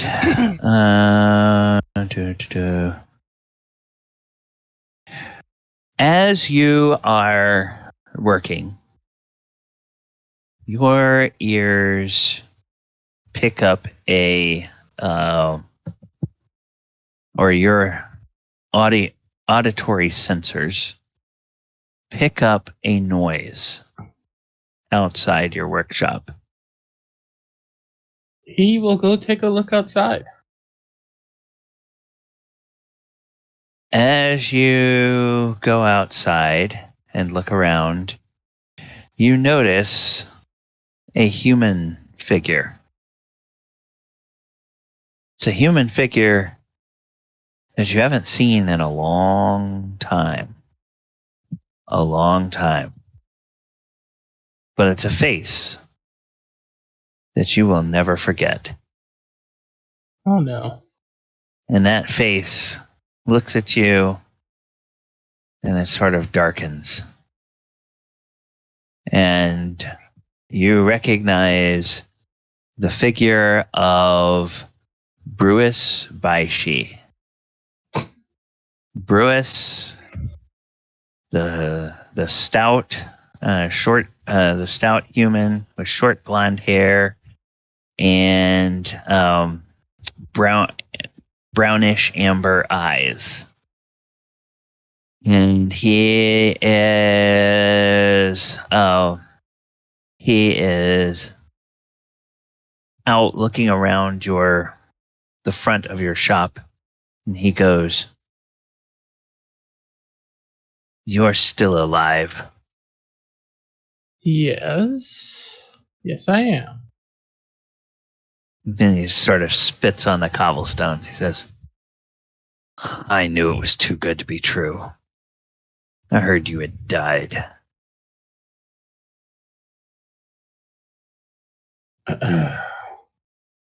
I didn't think the competitiveness was that bad.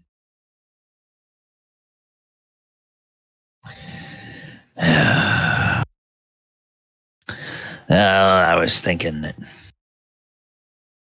maybe finally you were gone for good. Might be time. that the old dwarf's forge might come back into the hands of someone with proper flesh and blood. Someone who's got the real skill of a blacksmith and not just the skill of a blacksmith built into it. I've got plenty of skill.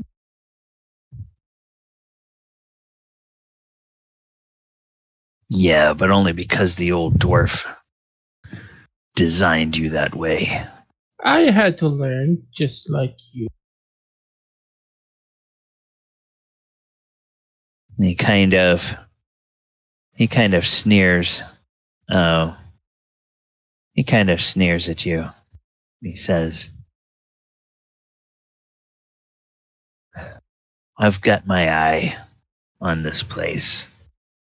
When you're gone, I'll see it back in the hands of a real flesh and blood master smith.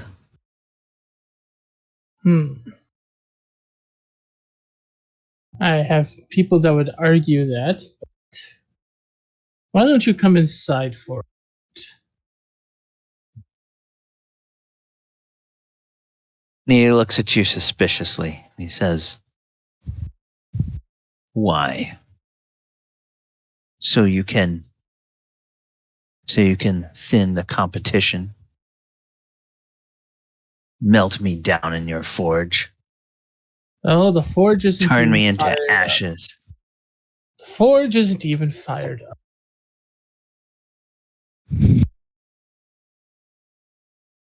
And frankly, it would take too long to fire it up to burn you up anyway.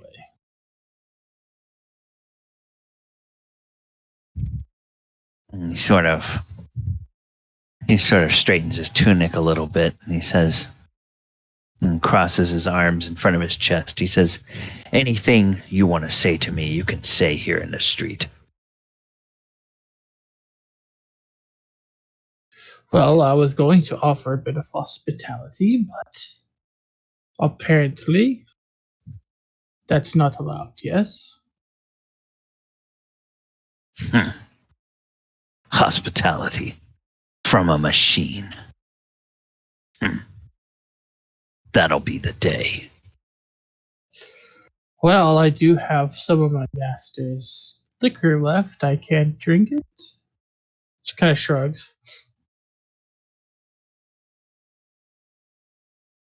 Make a persuasion check.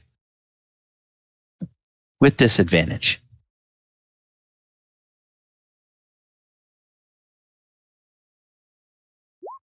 A 9.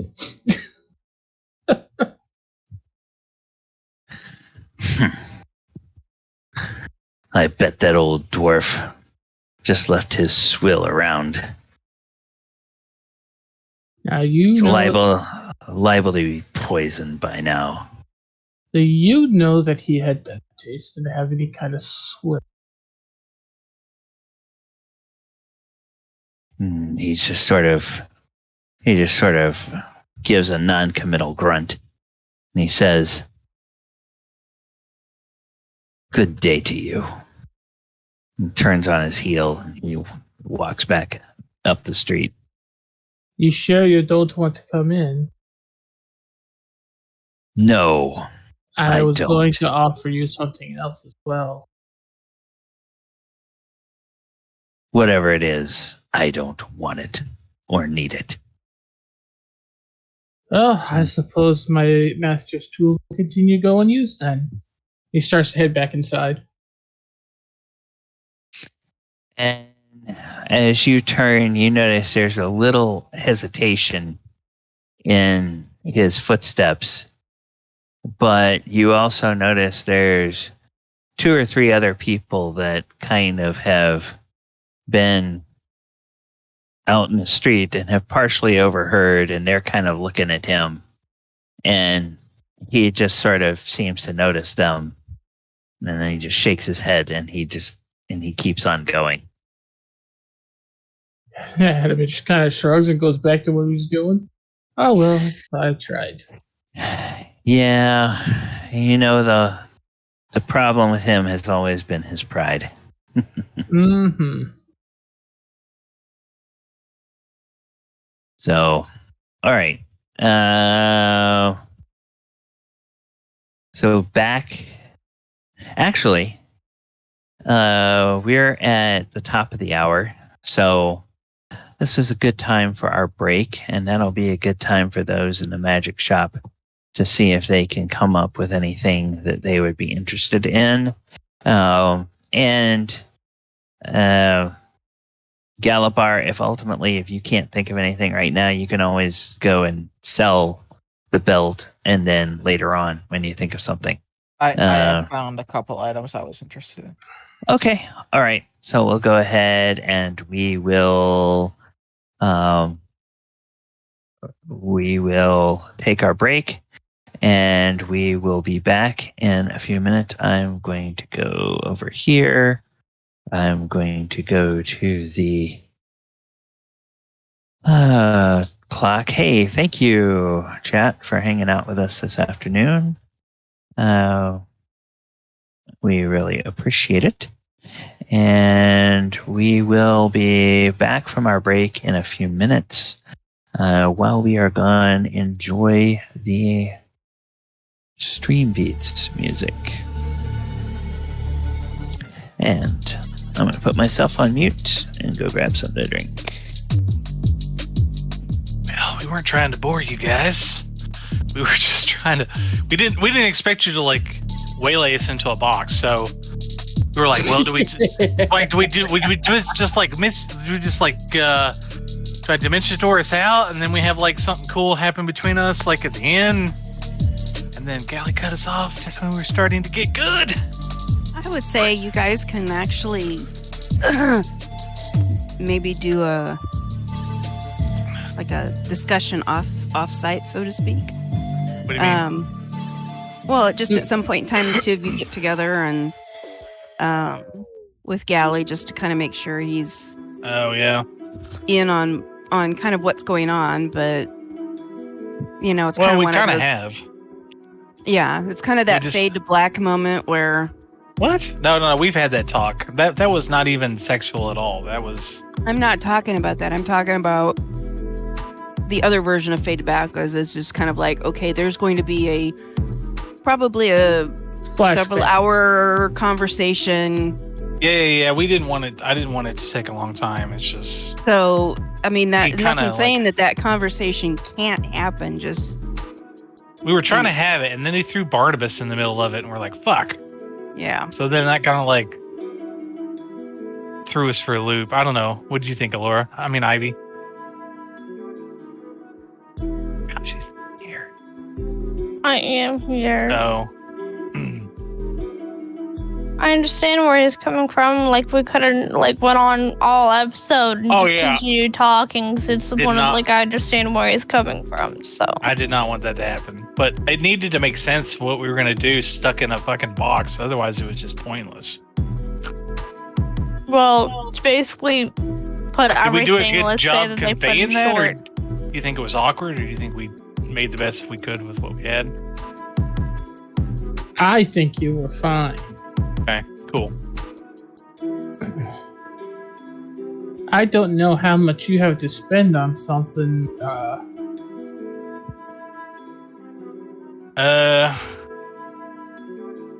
Oh God. I have. Looks like I have 500. I have 500 platinum pieces. 5,000 gold, my dude. That's 5,000 gold? That is rich. Yes. The fuck? Oyo is freaking stacked. Adamant's broke. I don't ever hardly buy anything, really. Yeah, I always try to get, like, interesting magic items whenever I see it. I don't know how much you have, Goonie, but if you can afford it, you should look into a Ring of Spell Storing. Me? That's pretty good. I was thinking of trying to find a way of having the party be able to communicate with each other. Oh, you mean like a moo bar? A what? A moo bar. What's that? It's a magical stick of communication that Minotaurs have. Or you can just give us all Bluetooth so it allows us to cast messages to each other. Well, I found a rings of whispering. Really? Is that an item? Transmutation language dependent, CL 5th, slot ring, price 20. What's it called? Ring? You might be Ring of- looking at the wrong website. Rings of what? It's That's D&D Pathfinder. Beyond. God damn it. What's it D&D called? Beyond. It was called the Rings of Whispering. It's it looks like it's Pathfinder. I apologize. Look on D&D Beyond. I am, and I'm not getting shit. That's Yeah, why I there's- use 5e tools. Yeah, there is no Rings of Whispering. Whoops. Yeah, Pathfinder is Q. Pathfinder has those more in-depth items. All right. Items. I mean, it's a homebrew. I'm sure he could like. Yeah, you could just have him enchant something for you. Because well, okay, so He'd be What like, I'm "It'll going take off a of it- year." what I'm going off of is basically like, what was it? Wasn't the Mighty Nine? It was the other group. Vox Machina. Yeah, Or they They have had the the little earrings. Yeah. Yeah. Those were just enchanted with message cantrip. Okay. Because I mean, I'm not saying that I give everybody an What, earring, like, but like unlimited amounts? Because the way they use those things, it was like walkie-talkies. well, yeah, that's kind of what I'm trying to find is something that's kind of like that. That if we get into a battle and we get separated, you guys would be able to immediately tell me, hey, I need, bardic inspiration or whatever, or something- I can basically say, hey guys, watch out, there's bad guy coming up from the south or something. What was the range on those? 125 feet. Was that the range in the campaign? I believe so, because they tried to communicate when they were just too far out of range a lot of times. Oh, okay. I'll look up the exact range for the cantrip. Is that even worth it to us? 120 feet? Well, if we're getting into battle, it's not like we're going to be 6 miles away from each other. Most likely. 120 feet, that's... I mean, I guess we could, like, at some points... Well, but might it be also useful, would but- be good to, like, if the party's kind of sneaking around, trying to find something, It's 120 feet. if the party's trying to sneak around and then say, the person that's really good at sneaking goes ahead, he can signal back to everybody and go, come on, there's... Might be something we can talk to him, like, in between sessions. So he can set something up or figure something out or get an idea of if that's something he wants to do, or, what would it be? Rings? Would it be necklace? Would it be earrings? Earrings makes more sense, but, how much would they be? Yada, yada, yada. How do we attain them? Well, I'll just ask. I mean, I've been trying to look online for stuff and ways of doing it.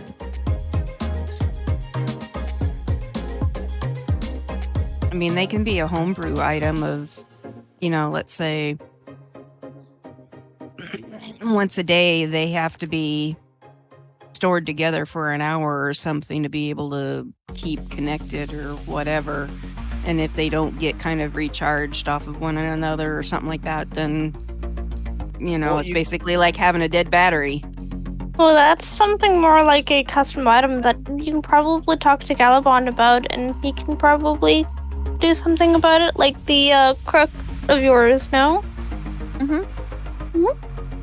I just want to point out to our bard. Very, Telepathic Bond is now a bar spell. They did it in Tosh's Cauldron of Everything. Oh. It's a ritual spell for level 5. Okay, hang on. Let me go back and look at my spells.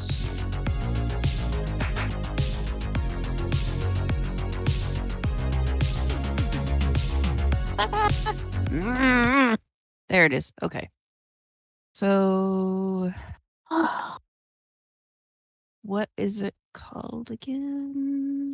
Telepathic Bond. Wow, wouldn't you know it? Hang on. What's this one? Speak with.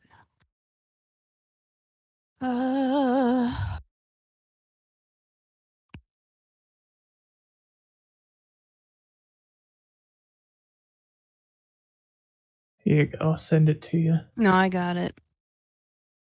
It's an awesome spell.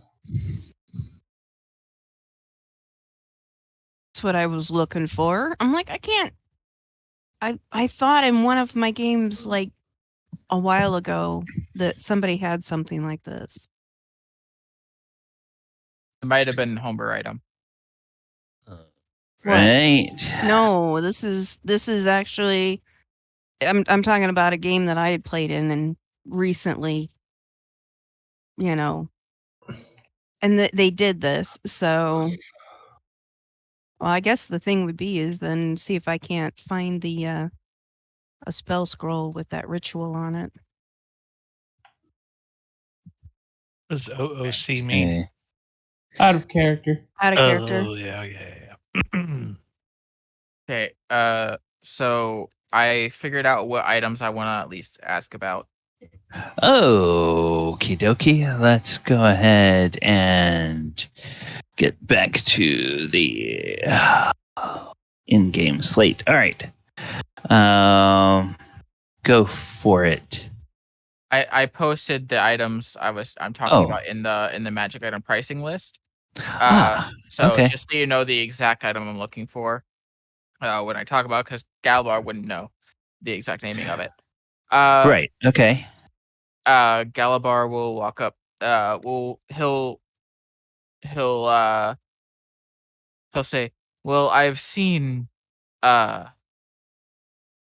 some clerics and paladins walking around with this, I guess, amulet or necklace, and apparently it helps them better with casting their spells and stuff.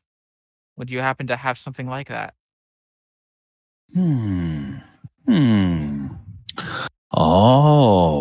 Oh, yes. Okay. You would be. I believe what you are talking about is an amulet of the devout. Now, normally those are items. Wait a minute. This is not Fastinbr's voice.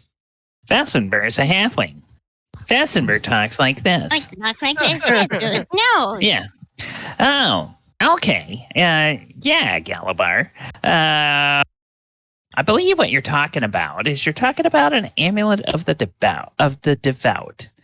Now, those are normally, and he sort of stands up to his full height on the desk, and he puts his hands behind his back, clasps them, and he sort of goes into kind of a professorial mode, like he's giving a lecture on magic items or something.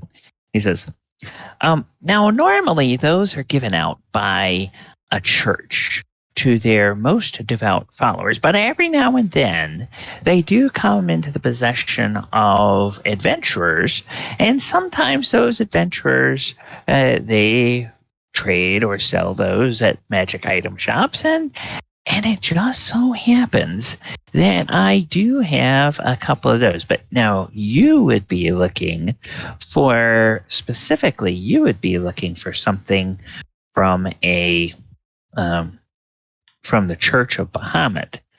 And the Church of Bahamut is one of the more popular churches. So let me take a look. And he goes and he climbs down his step ladder, and he disappears behind one of the curtains and goes in the back, and he says, I'll just be a minute. I'll just be a minute. And then you hear him moving something around, and he says, "Oh no, you don't, you troll blasted thing, you!" And you hear him shoving a box aside or something like that, and then there's a sound of something rolling, and then there's the sound of him like climbing up on a ladder or something like that. Just a minute. And after a few minutes, he will say, "Aha! I thought so." And yes, okay. And he climbs back down, and he comes back out, and he is bearing a small rosewood, what looks like a small rosewood jewel box. And as you all see it, it's inlaid. This jewel box is inlaid with like mother of pearl, and it's got some intricate designs on it. And it strikes. I'm going to say it strikes three of you, or two of you who are there, both Galabar and Oyahusa. It strikes you that those designs are vaguely draconic. They kind of evoke the idea of a dragon instead of being more like an etching of an actual dragon. And he sets that down on the counter, and he turns around so the box that's open is facing towards you, Galabar, and he opens up this little jewel box, and on the inside of the cover, you see what is an ancient holy symbol of Bahamut. It's not the current holy symbol that the Church of Bahamut here in Waterdeep uses. It's like one that maybe the Church of Bahamut might have used a few centuries or maybe as much as 1,000 years ago. So it's slightly different in design. So And it's a third edition Bahamut amulet. yeah, it's kind of a third edition Bahamut amulet. And that's the design on the inside cover. And then in this velvet, this little velvet pillow, inside there is a platinum chain that has an amulet that is made with a smaller version of the Church of Bahamut on it. And he says, "I believe this is the one you're looking for. Now, what this will do is this will give you a modest... No, it'll give you a moderate. As I recall, they're made in 3 different varieties. One is a modest bonus, another is a moderate bonus, and one is a very generous bonus. This one, I believe, is the moderate bonus. That will help you attack your enemies more effectively, and will help you... and that's not only with your weapons, but also with any spell attacks. It will also give you a little bit of... make it harder for your enemies to avoid what you want. You can also channel the power of your deity through this one additional time than you normally could when you're wearing this amulet. And I certainly think that now normally, of course, this would be an item that would carry a considerable value, but realizing that you are trading in an autographed one of a kind belt that is liable to cause a bidding war among my most the most enthusiastic fans of the Gladiator Arena, then I think we can call it a trade. Hey, that is exactly the kind of item I was looking for, indeed, and I would be very happy to accept this trade. Okay, wonderful. And he gets out like a little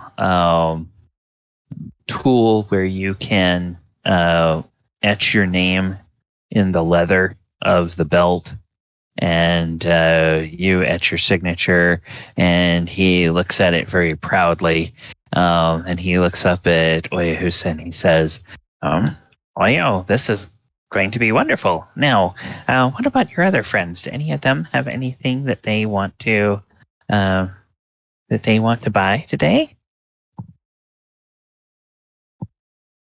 Enka kind of steps forward and goes, "Do you have anything that would help with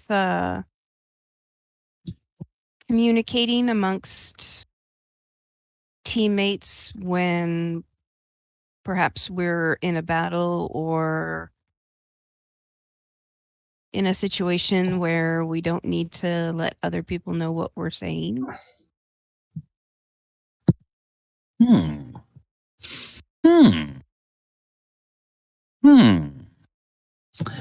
Well, now I understand that there are spells that will do that. I'm thinking of the legendary. I believe it was a legendary wizard Rary that came up with something he called the telepathic bond. Now, that is a spell that can be cast. You would be looking for an item that might have that, or might enable that ability. Yes. Okay. Let's see. All right.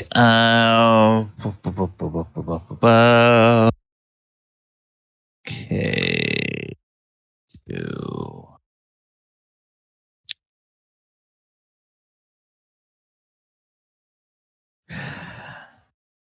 All right. That out of character. That's a ritual spell. Mm.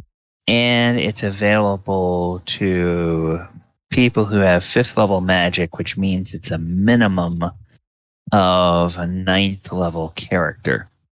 And most of the time, magic items that, will kind of do two things, which is turning a ritual into kind of a, I want you to do this right away, and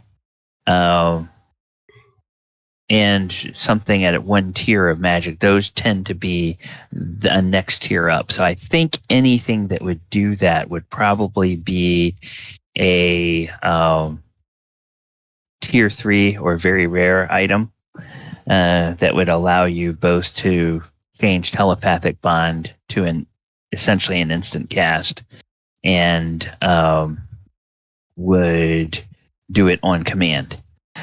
So he probably doesn't have that, and off the top of my head, I don't know of any magic items that are in the game that do that. We could certainly, you could certainly research one, but I would think unless we find something I'd that probably go already with a ritual, exists. but I'd have to get a scroll or something to learn it.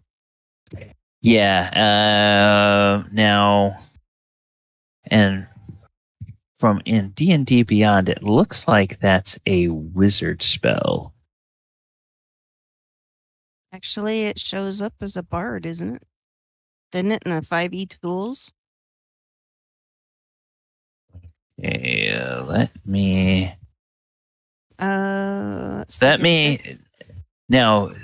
me double check because this is one of those Oh, spells. it is a wizard spell. God damn it. Okay. That's weird. If you look up telepathic bond by itself, it says wizard only. If you look up Rary's telepathic bond, it is wizard and peace domain. Yeah, Peace domain. they made some changes to it, and Natasha's of everything as to who can get it, and it's okay. So it's optional that bards can get it based on the DM. Tasha's cauldron of everything. Let me pull that up because that when I go into D&D Beyond and I look at the list of spells, it doesn't tell me that. So, but if I go into D&D Beyond and I look at the thing. Oh, where do they put that? Do they put that under? Would that be under the bard that they would do that, or do they put that under the spells?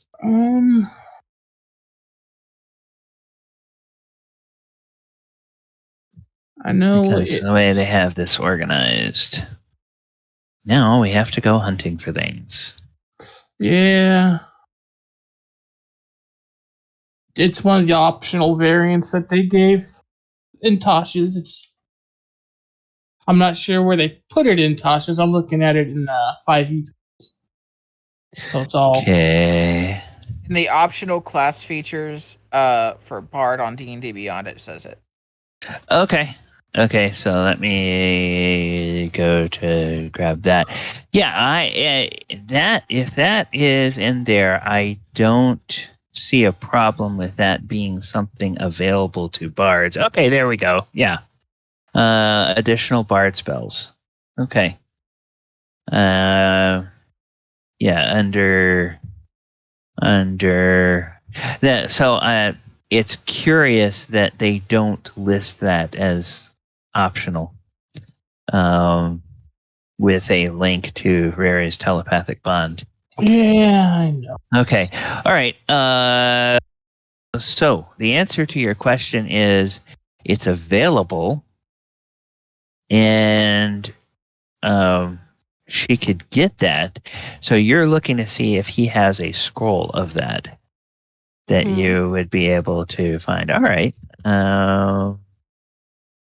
That is probably something that's relatively. Oh, yeah. He says, "Oh, yes, in fact.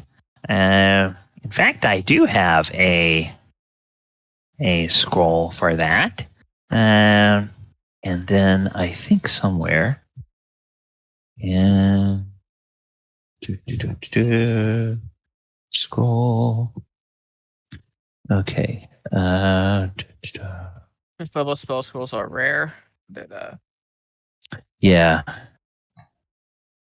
Okay, so.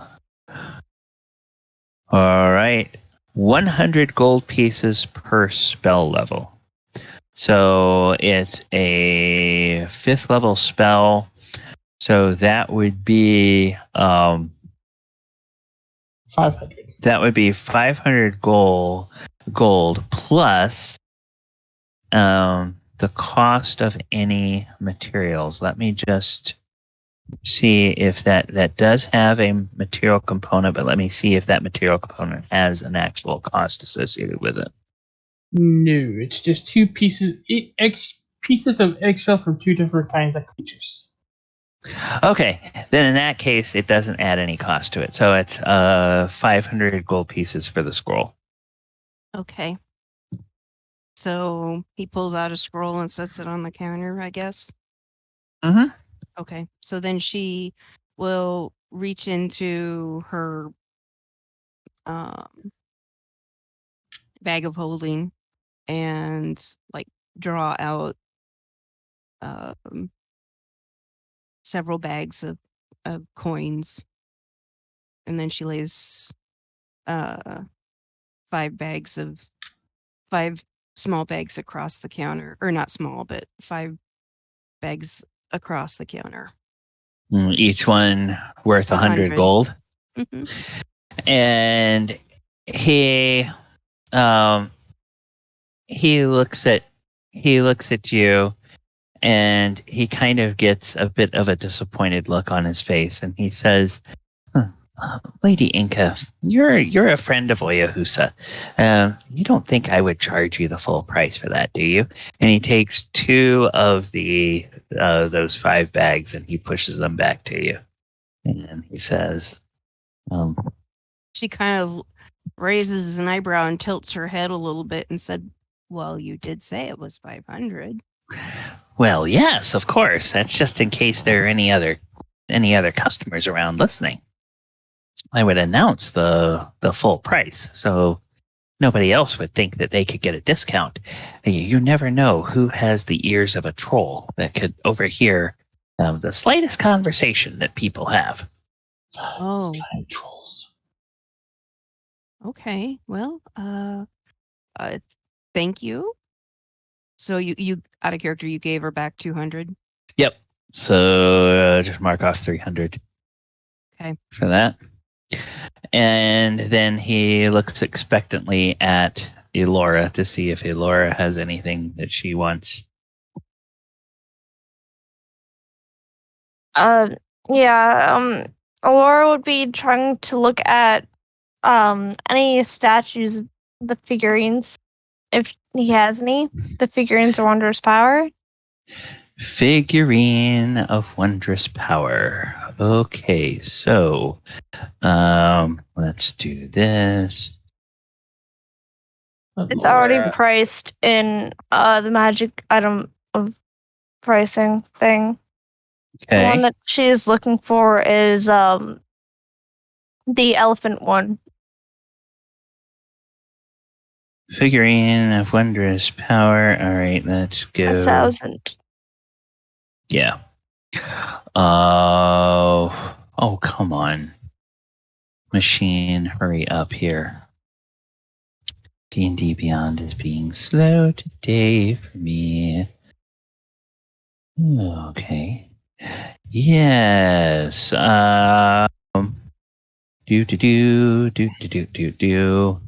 He says, "Oh, you're looking for one of those.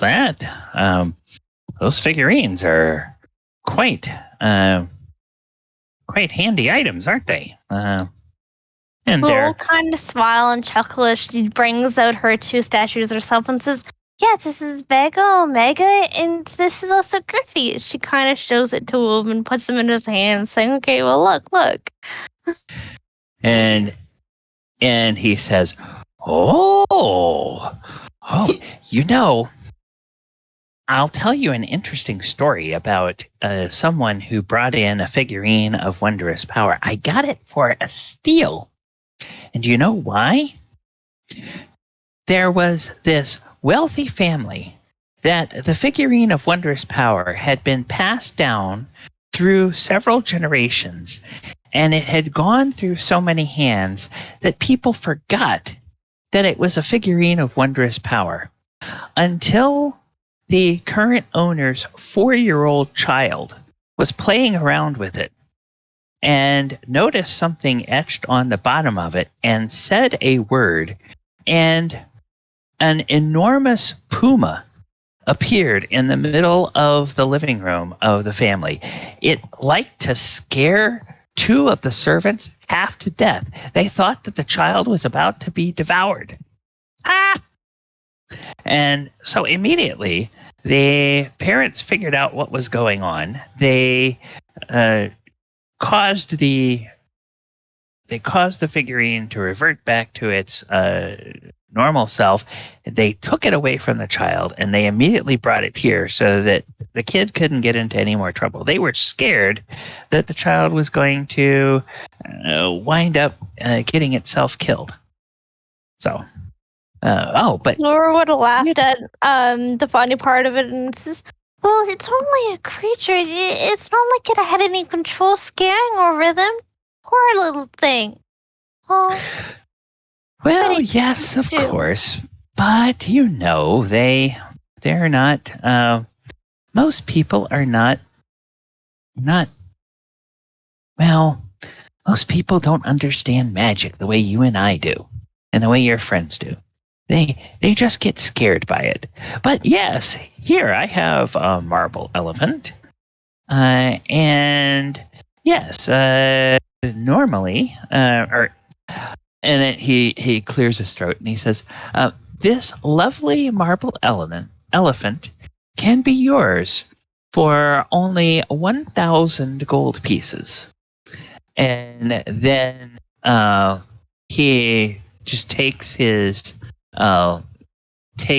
hand and puts it down on the counter, and then he just splays out 5 fingers prominently, and just sort of gives you a little wink.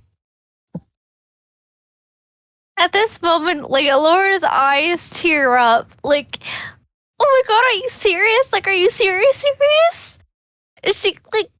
She nods her head and she puts her other friends back in her bag of holding, and she reaches in and grabs out a big, huge pouch and just starts counting very fast and efficiently as she gives you 750 gold pieces instead of just the normal 500 he was asking for.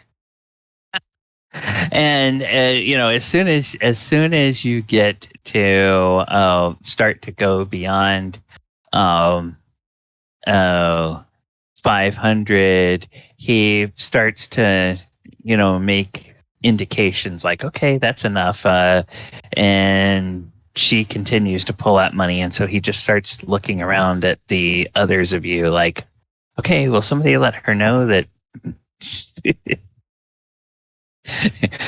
but he's trying to do this all non-verbally, so he's not making his other customers think that they can get a discount as well. She'll kind of like lay out $750 and she'll kind of like, oh, may I do something a little bit irrational?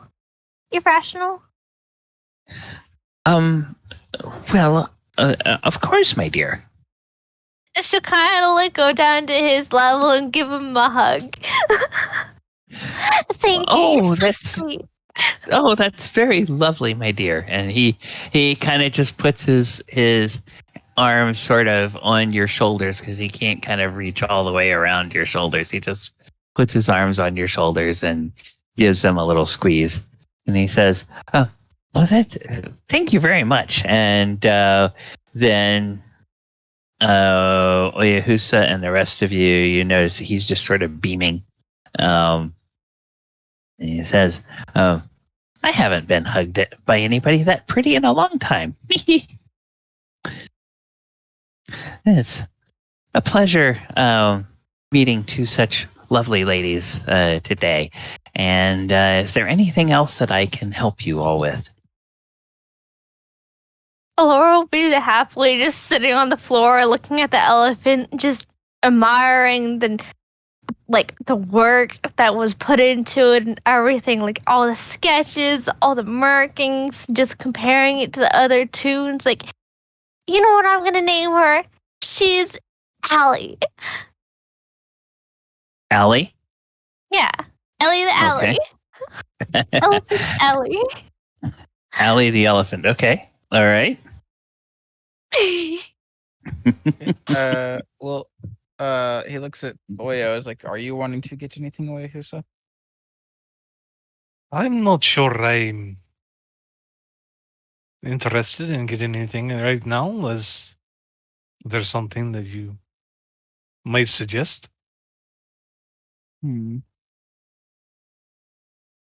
Well, magic items are always useful. Yeah. That's true. I hadn't really thought about it, to be honest. I've been pretty content with what I've had. I'll have to give it some thought. I can come by here anytime I like while I'm in the city, so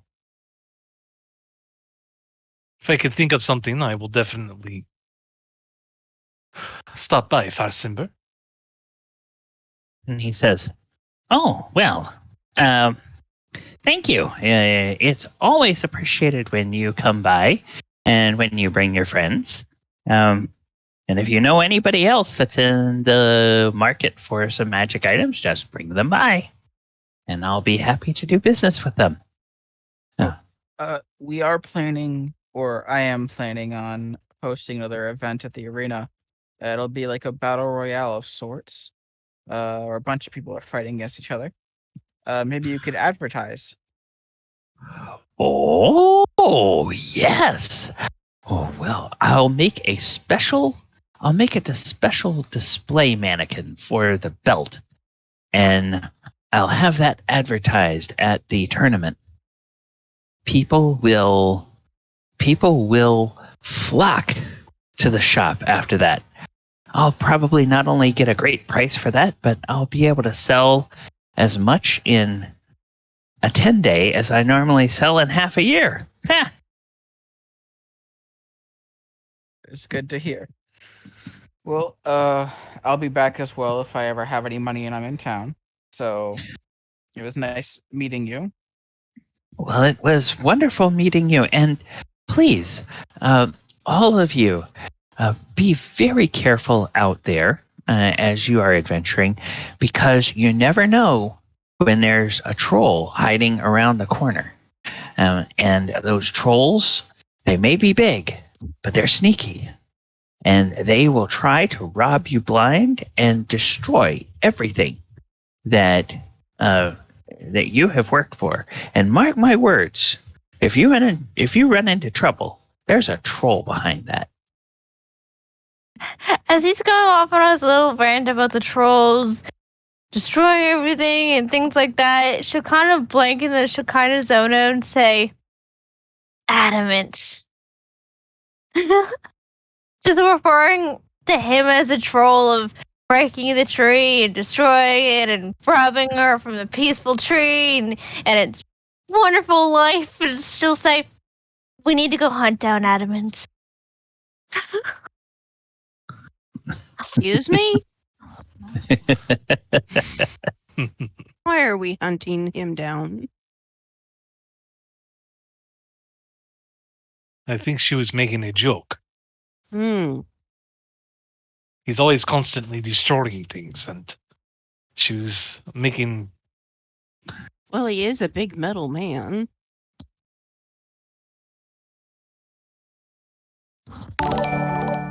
Thank you for your hospitality, Fastinbr, and I will see you soon. Oh, you're welcome, Moyahusa. You're welcome, and all of you are welcome anytime in the shop. And Galabar, I know you don't need me to wish you good luck in the tournament, but I will anyway.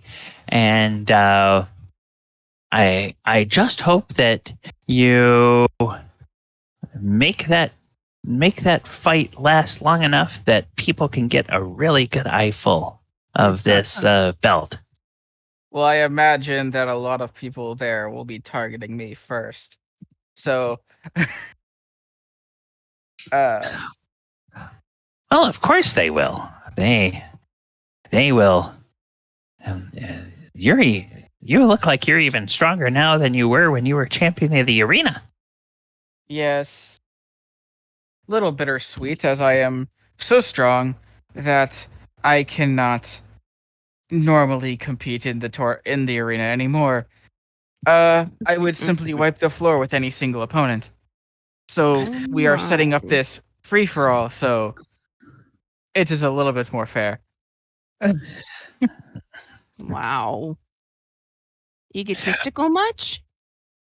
I was straight up told that by the people who run the arena Uh, and by the current champion.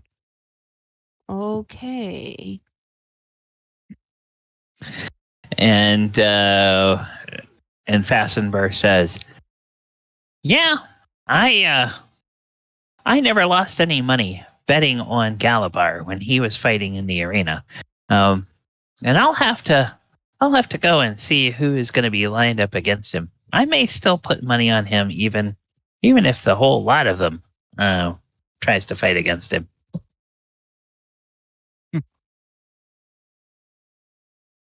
We'll see how that goes. I appreciate the what's the word? The endorsement? Yes, that's the word. I appreciate the endorsement. Oh, of course. All right, you all. I have some customers that look like they're interested in some of the elven cloaks, so I'm going to go help them out. Thank you all. And he gives you a little wave, and he starts to trundle off over that way towards a knot of low-level adventurers that are looking at vaguely woodland-like cloaks. And there's a selection of several of them, and they're just sort of holding it up to their armor to try to see which one best matches the color of their armor. And the little halfling starts to greet them as he goes off. Okay. And where are we headed after the magic shop?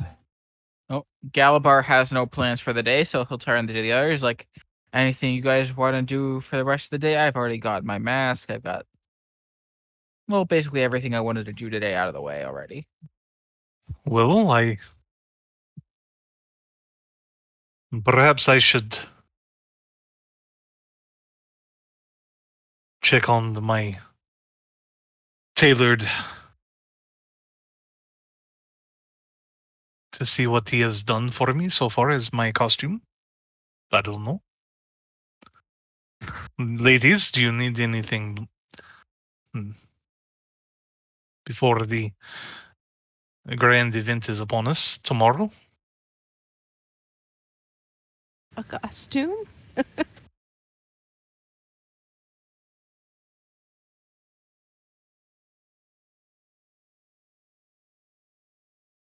Yeah, so are you guys, any of you looking at buying costume type stuff, or are you just planning on using your Planning magical on- effects for that?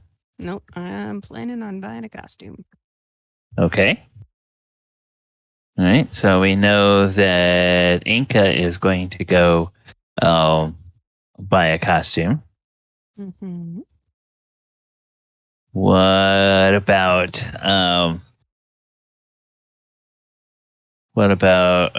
Laura had mentioned a while ago that she had dresses from Kamigawa that she might use for the ball. She's planning on using one of those, but she'll turn to Enka and says, "You still don't know what type of dress you're gonna wear? Enka! Way to leave things for the last moment." Well, Don't forget you need masks. Well, yes, I know that.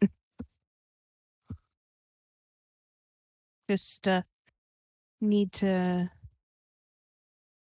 go find the right thing. So if you guys want to go off, you're more than welcome to.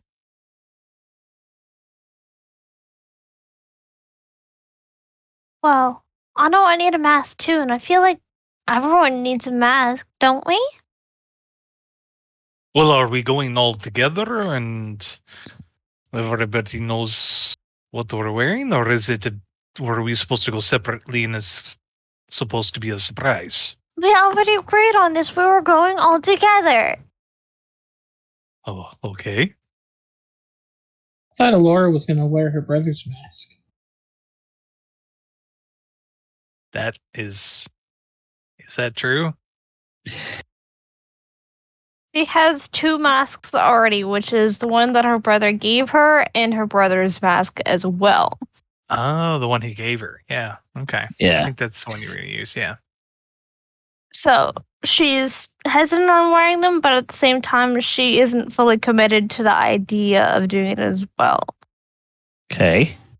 But she probably has herself covered as a mask because she can probably grab some bark and make a mask out of that if need be. But Yeah. Or she could just do the whole koi Kamigawa fan thing, the little courtly put the fan up in front of her face and kind of look through a little, look through between 2 of the folds of the paper and that at people, and then close the fan if she wants to reveal, or keep the fan open if she wants to hide her face, something like that. I had put in my order, as you say, some time back when we got into the city, so it would be ready in time. Okay. So we'll say that all the things that people had ordered ahead of time are ready at least by today, so that you can pick them up. And if you need to do out of character, if you need to do any kind of practicing in front of a mirror or anything like that with them, you can sort of get your ideas of how you're going to react in those. But Enka, what kind of costume were you thinking of? I'm kind of planning on making it a surprise. Oh, okay. So you're going to do that off screen. Mm-hmm. You don't want to go shopping for that. No, I mean, technically I'll go with everybody, but I may pull the That's proprietor fine. aside and kind of go, this is what I'm looking for. Do you have anything like that? Okay, that's fine. That's fine. You can do that. first, before we go looking for dresses, we still need to hunt down Adamant. I have a bone to pick with him, or in this case, a gear. What? You have a bone to pick with them, or a what? A gear? Oh, gotcha. All right. Sorry.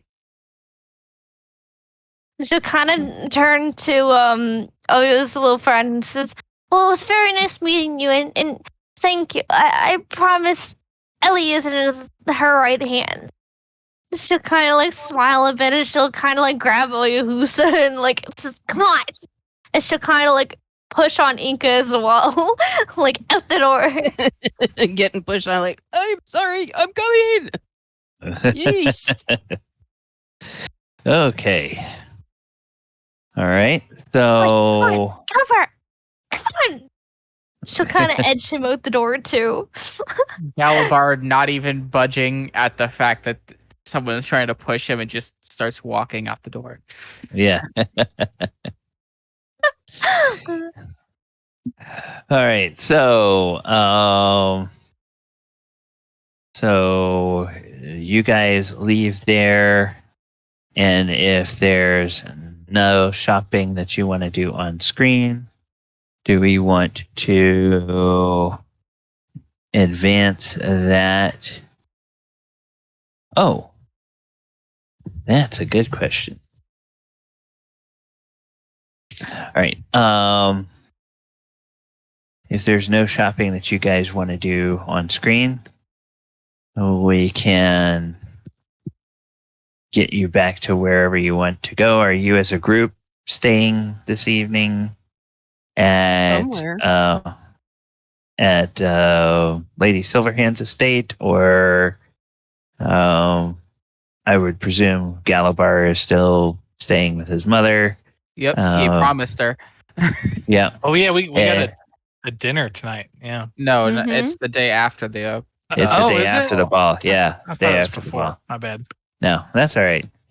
And then, Adamant, are you planning on staying at the forge with the exception of the night of the ball, or are you going to stay at Lady Silverhand's after Uh, you finish work at the forge? He's going to be working on what I asked you about. Probably take a couple of days to do what he needs. Okay, so he'll be done just like in the afternoon before the ball. All right. Yeah. Okay, so And Laura needs to go back to Silverhands before the ball and talk to the gardeners to get her book back. okay, all right. So we can advance back to Lady Silverhands unless anybody has any objections or needs to do anything between here and there. Well, Adamant's probably on the way to, like, in Okay. between those two. Okay. So this brings up a question. Oyo, you notice that Elora seems a little annoyed with Adamant for something. And you know where Adamant's shop is. Would you lead Elora and Enka there, or would you sort of just meander them around the city, saying, "Gosh, I don't have any idea where Adamant is." Oh boy! After what he did to me last night. Well, Enka is just kind of along for the ride. Yeah. Is Oyo feeling bro enough?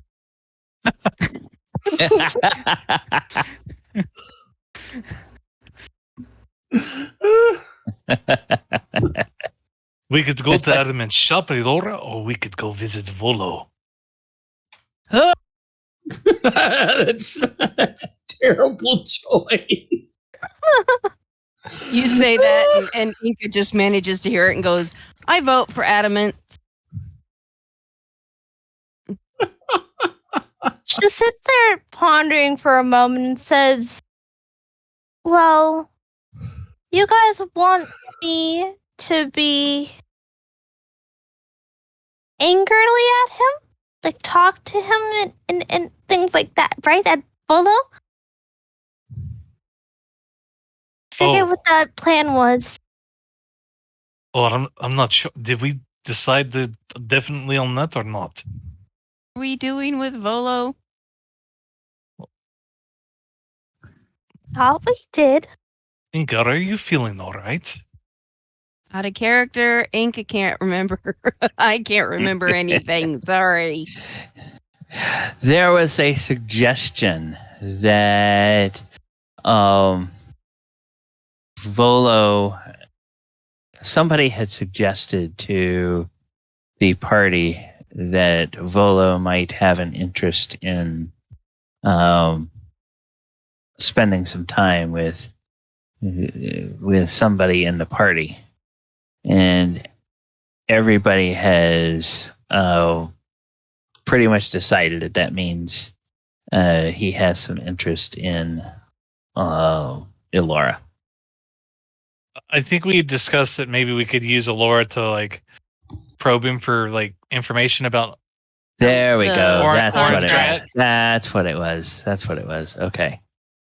Yes, but then because he was gonna want to like, he'd probably like want to juicy like stories and stuff so he could put them in his books. Right. And Oyo didn't really want to be like cast in the spotlight, so he said, well, yeah, he likes Elora, so. Okay. Using her for your bidding once again.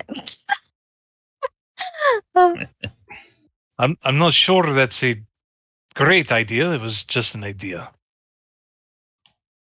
Well, we have time to spare before the ball, and if it's going to help anyone out, then if it's on the way, I guess I could.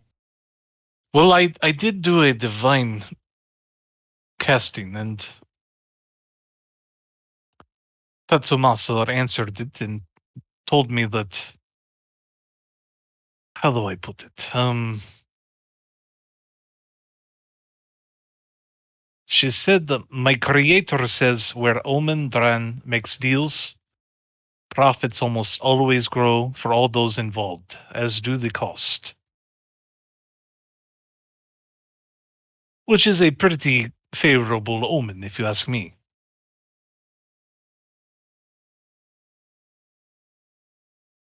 So perhaps we should take him up on his offer. We don't have to involve Volo unless you think it might be funny, Elora. She kind of blinks slowly at Ayahus and says, "The man sat down at our table without permission."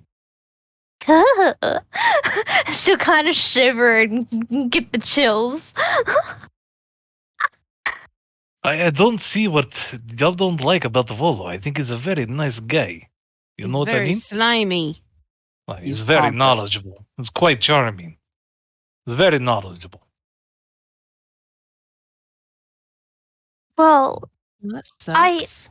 don't know him, but all I know is respect. Trisha kind of crosses her arms and gives out a huff. Says, "Well, he could have just asked to sit down before he sat down.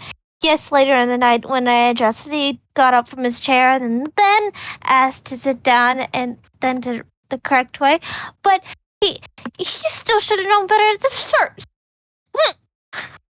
All right, I'm going to take that as a no. Off to Adamant's workshop, then.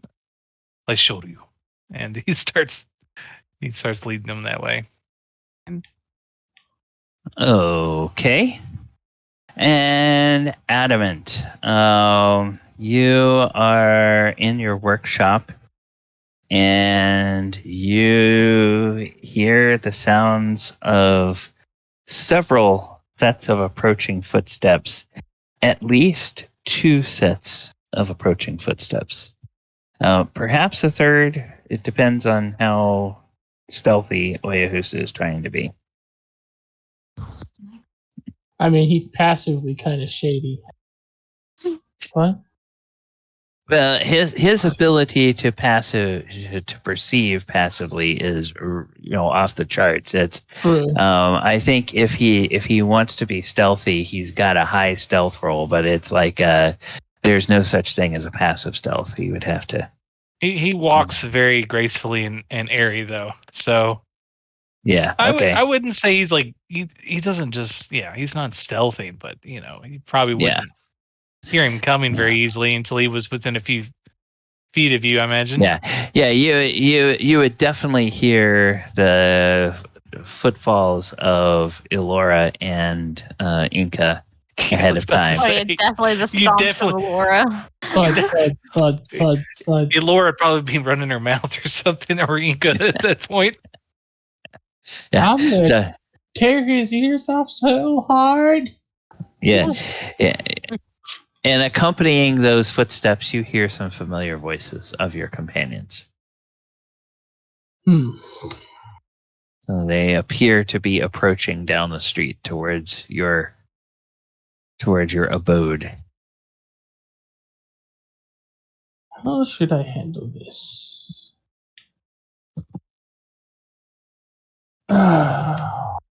He just unlocks the door, goes back to what he was doing. Okay. You get to the door, and the door is closed, but it's clear that somebody is here. As Laura sees the smoke coming out of the chimney and like the forge working and things like that, she'll note that he's in there and then open the door and scream, "Adamant! Are you going to explain to me what you did last night, or are you just still gonna hide it?" And she'll kind of like be enraged. Okay, an angry drow female comes into the shop. and begins berating Adamant for some supposed crime that he has committed. Elora, perhaps you should calm down before the city watch arrives. I could make you into a tree. She comes up to Adamant, like basically slams her hands down on his chest, like, "You killed an innocent tree. You know how many years that tree's seen, and it was a perfect tree, right next to the lake, with a perfect view. And yes, it was a lonely tree, but yes, it was a perfect tree." Ayo speaks out. He's like, I particularly like that tree. See, you just ruined Oyolosa's tree and my tree. I picked it because you liked it. I'm gonna make you into a tree. And she'll kind of like snap her fingers and wiggle them up as vines start approaching from Adamant's feet and trying to entangle him using the entangle spell. Okay, Adamant. The flagstone floor. You didn't realize that there was so much purchase for thick, lush vines to be able to grow up out between the flagstones, and they begin to wrap around your legs. You recognize some of Elora's druidic magic. The question is, do you want to try to step out of that, or are you just going to let her wrap you up in those vines? He just kind of lets him wrap him up and then just kind of steps out of it because he's got that damn ring.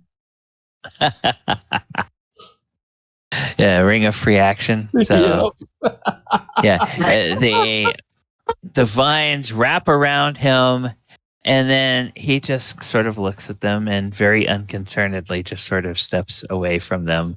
They don't seem to have any effect on him. And he just holds up that beefy metal hand and shows you the ring. Just stare, and then her eyes will get a little bit watery. He pats her on the head. She'll go back to thumping on his chest, saying, "You just so mean, the innocent tree." Elora. I don't know if you noticed, but the tree was a bit wilted as it was.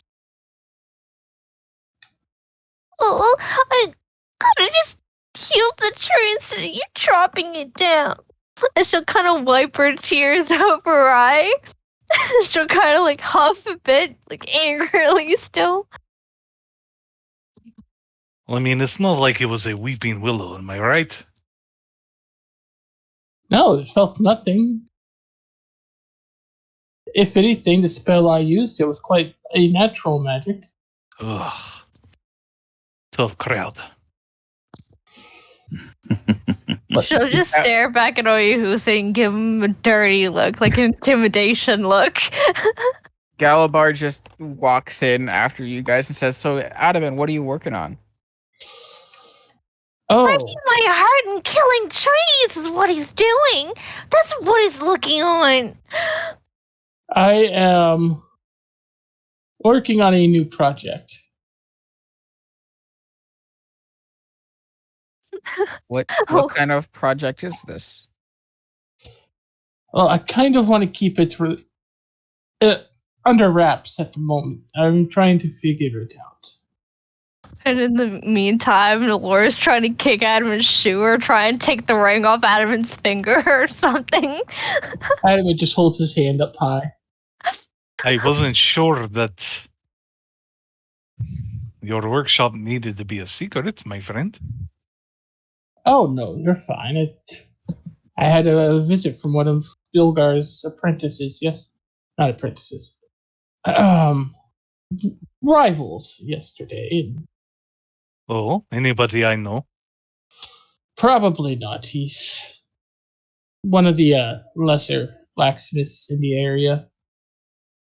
Somebody told him I was dead, apparently.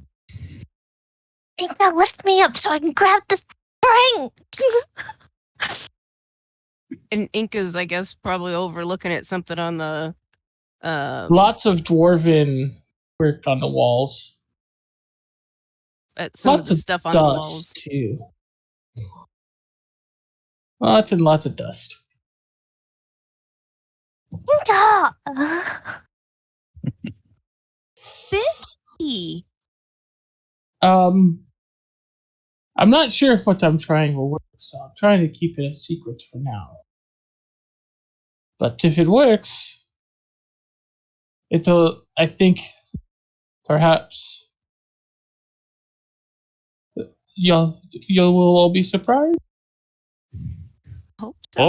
All right. If it's a surprise, we don't want to ruin it for you.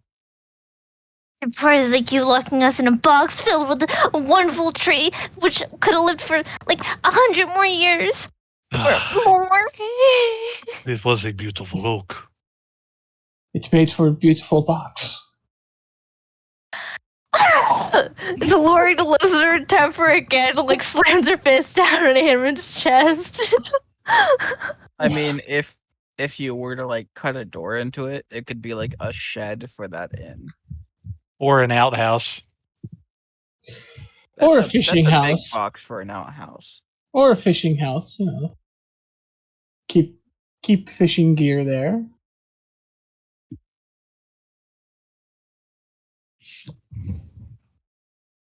But Well, should we let you be, or well, I've got the designs done.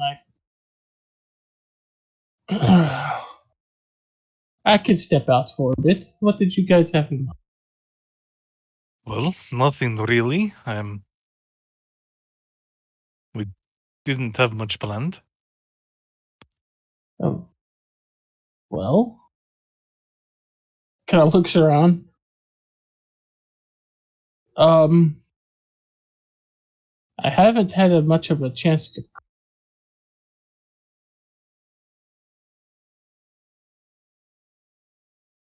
Chance to what? clean. The shop's been And standing about this point in unattended for time, she months. looks over at Galabar and goes, "Do you want to do the honors? Since you really, really like doing that." Are you talking about my little spell? Yes, I have it too, but since you seem to like it so much. Well, I haven't been using it since I've been in town. There sure has been a lot of, how do you say, beating around the bush lately. What's going on? What did And the killing bush do? trees. What did the bush do? Why are we beating around it?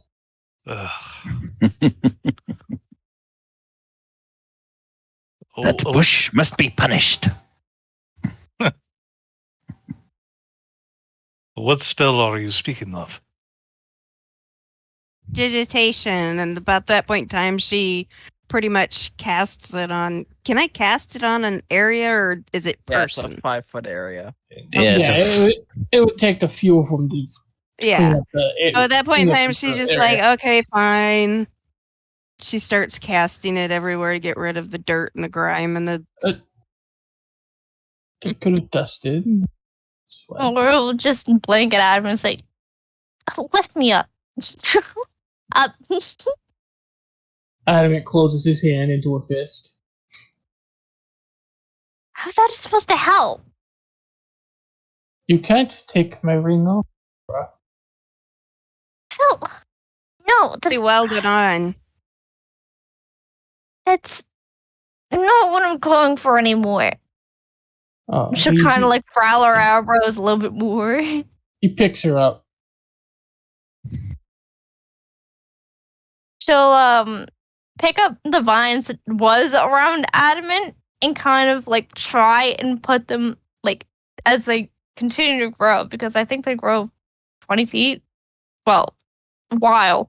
They grow a bit, So she's going to try and wrap them around the top of his forge. So it looks like a little vine decoration in the middle of it. Away from the heat, even though it is still a heated place. They still could possibly grow and thrive there. Okay, so now your forge is decorated with greenery. Kind of blinks. Thank you. Nevering off. Elio thinks he's like, oh, this will be dead in a week. If that. So at this point in time, Enka, what time of the day is it? This is probably close to midday or early afternoon, because you had to come in from Undercliff. You got to the Silverhand Estate, then you went up to Fastinbr's. Now you're down at Adamant's shop.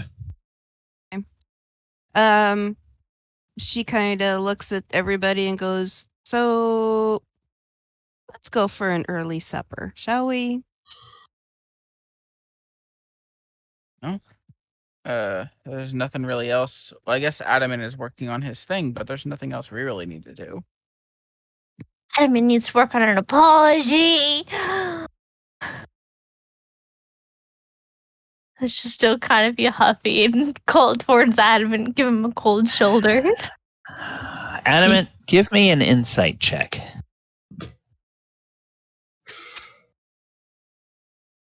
Insight check.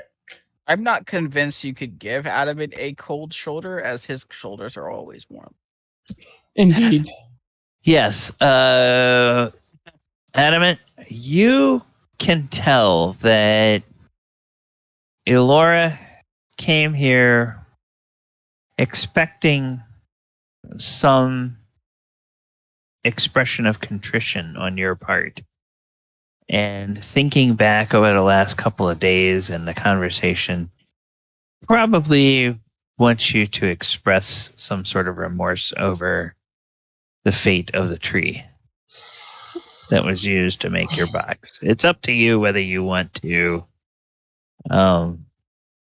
humor her by doing that, or whether how you want to handle that. But you think that if you were to offer that and she were to think you're being sincere, it might mean that you can get back to work and they will be on their way. It was a very nice tree.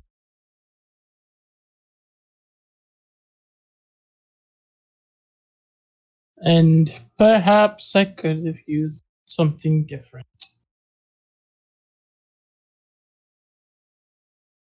Laura will blink and look at Adamant. Huh?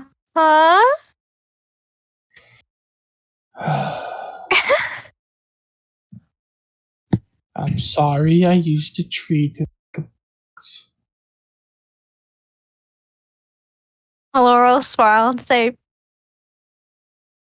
progression. She'll cut a chocolate. She'll give Adamant a hug around the head because she's still lifted in the air.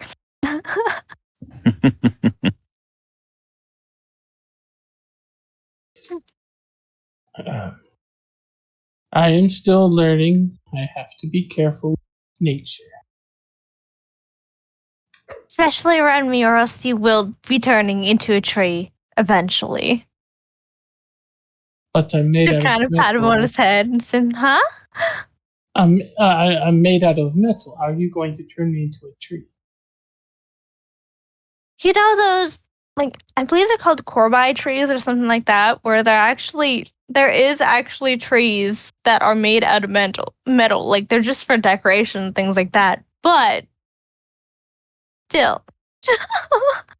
I suppose you could turn me into an iron tree. Speaking of iron, I should look into getting some. Just kind of rubs his chin. What? What? What are you going to look into? Getting? Ironwood. It's a very hard wood, good for crafting. She kind of look at him and say, well, I hope it's a happy, depressed one at least. Because happy, like, it's good wood, but depressed meaning, like, it wants to be used for the greater good. If it gives you your consent, then I'll allow it. She kind of looks at her, tilts his head a bit. It's a tree. Trees have feelings, too. She'll kind of scoff. You weren't a good world. You apologized, and now you're saying that trees don't have feelings? She kind of looks at the others. Just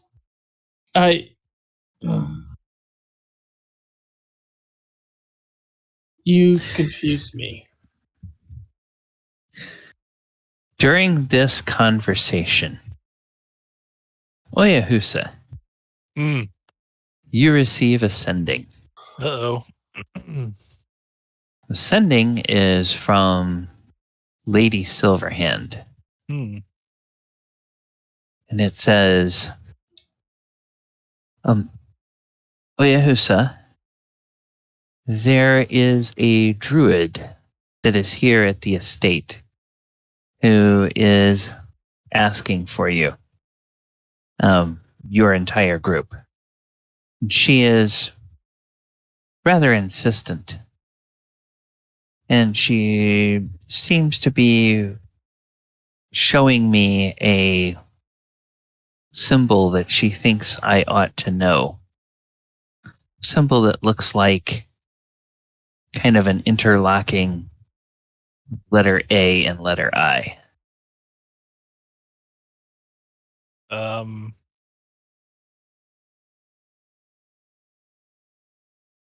That's the person we were waiting for. The druid that the guy who was sending with the contract that we were supposed to look. All right. Thank you for letting me know. We'll head that way shortly. Okay. I will let her know you will be along. Well, gang, apparently there is a druid waiting for us at Silverhand's. Whatever that is about. Perhaps we should go.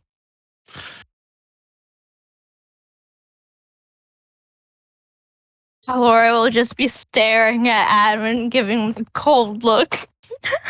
Not saying anything back to Oyusa. Adamant tucks Laura under his arm and heads for the doors. You know, Elora, you very interesting topics about trees. You know, some of them can be a real beach.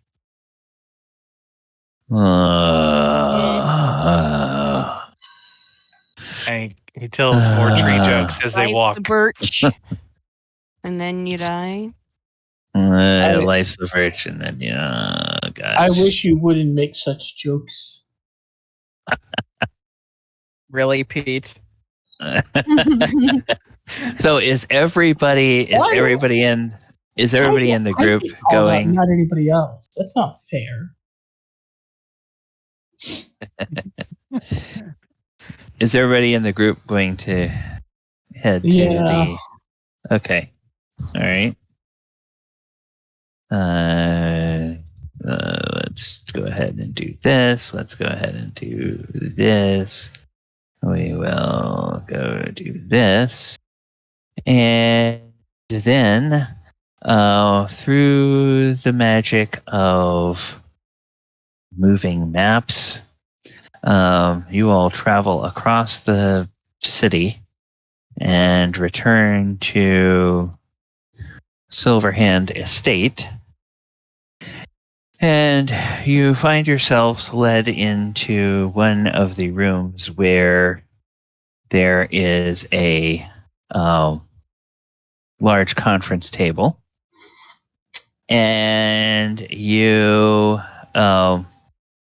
see a druid before you. This druid is a female wood elf. She is rather an athletic-looking wood elf. Very much more muscular than most wood elves are. Clearly, this is someone who does a lot of upper body strength work, and she is wearing an all green leather armor, and she has a green scimitar in a scabbard that appears to have a device on the scabbard that makes it look like it is a large curved leaf of a tree. And she is sitting there. There is a glass of water on the table next to her, and she is wearing a pendant around her neck that has the same symbol on it, the same symbol of Acquisitions Incorporated that Omen Drawn was wearing when you met him. And there is also hovering near the room, Husa and Adamant immediately can tell that he is taking a great deal of interest in what's going on. The rest of you would probably have to make some checks to tell that. Is Jarlaxle Bainray. He seems kind of curious what this druid is doing there. But a servant shows you all in, and the druid stands up on the opposite side of the table, and she says, hello. I was told that I could meet you here.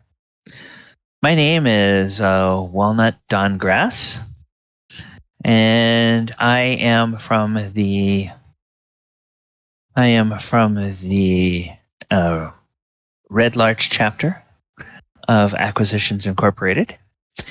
And the CEO of our company, Mr. Omen Drawn, said that he would entrust me, and only me, to provide you with information about the opportunities afforded by joining our company.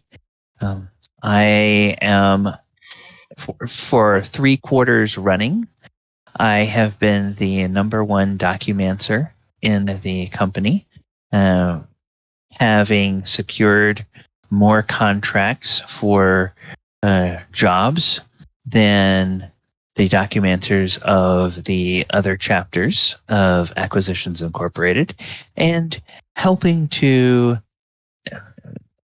start a couple of charters with companies in with branches in Phandalin and another branch down in Port Nyanzaru.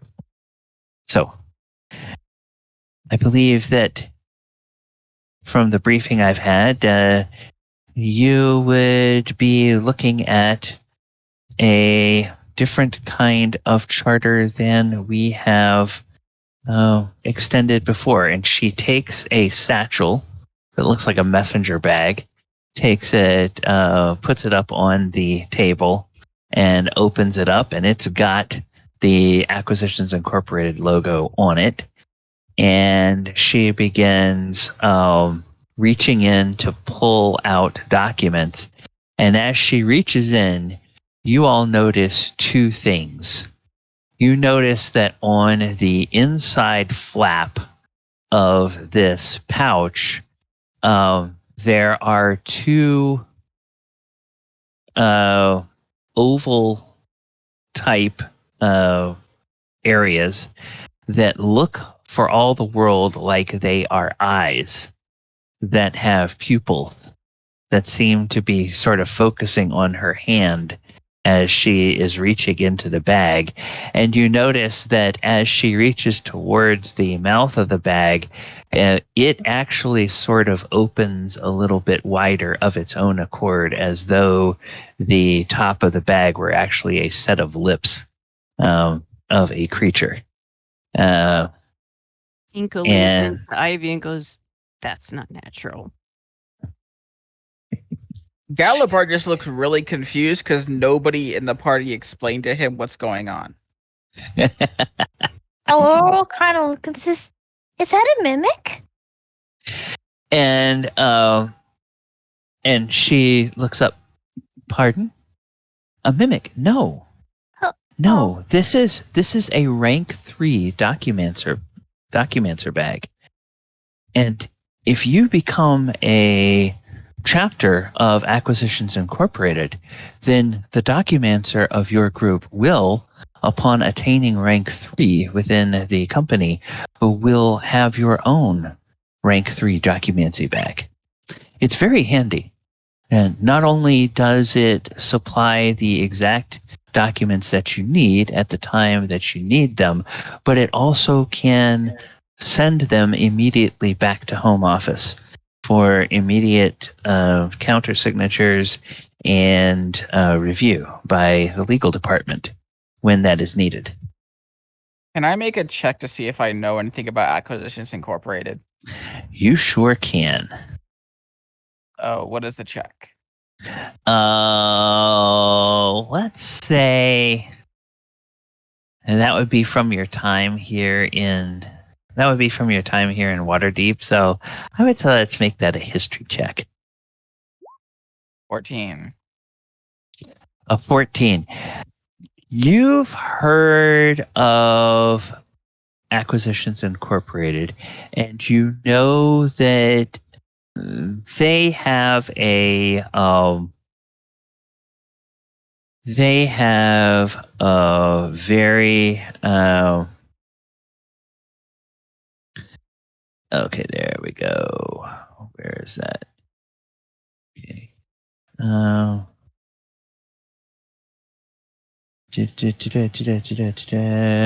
it's in that one. Okay.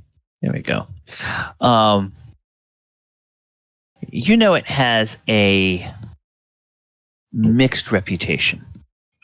There are people who account Acquisitions Incorporated as a company that works very hard for the greater good. There are also people in the city who will tell you that Acquisitions Incorporated is responsible for some of the most expensive corporate accidents that have hit Waterdeep. So it really kind of depends on who you ask. So, and she pulls out. Okay, go ahead. While she's pulling everything out, Gallibar is going to pull out his sending stone, and he's going to send a message to his mother. Is like, what is your opinion on Acquisitions Incorporated? That's it. Okay, all right. In your Discord, you now will have a PDF, and Walnut hands out 5 copies of this PDF in front of you, and Oyahusa and Adamant, you can now see that Jarlaxle is doing his best to sort of stay out of view of Walnut, but is really kind of looking in the door from outside the room. Very curious. Here? Jarlaxle, if you could come in here, please. And he feigns surprise and he says, "Oh, moi, you would like you would like me to come in? Oh, I would be happy to. And Adam And just kind of thrusts his copy out. We would like you to Okay. look this over and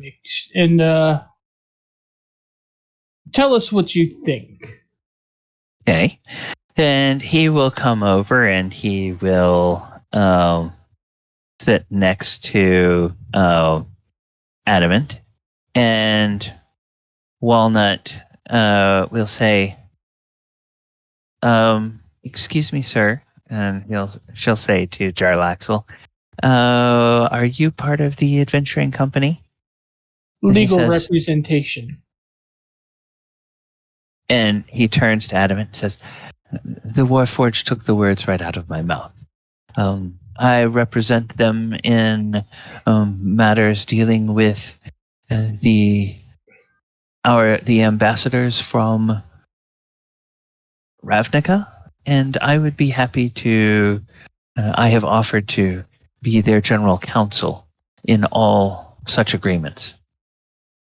And Walnut looks at all of you, and her eyes narrow, and then she jots down something on a piece of paper that she has, and she says, "Very well.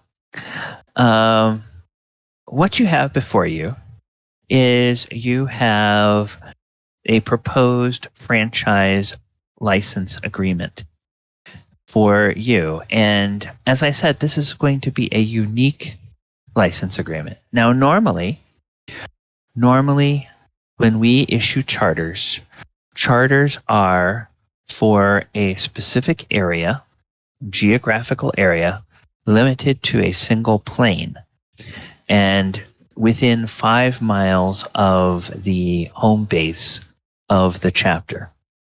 But because of your unique position, we are not going to issue you a wildcard license, which my team currently holds. Wildcard, which means that we are free to take any jobs for Acquisitions Incorporated that come available on Toril. But you are actually being offered, and then her mouth kind of twists a little bit, and everybody make an insight check, if you will.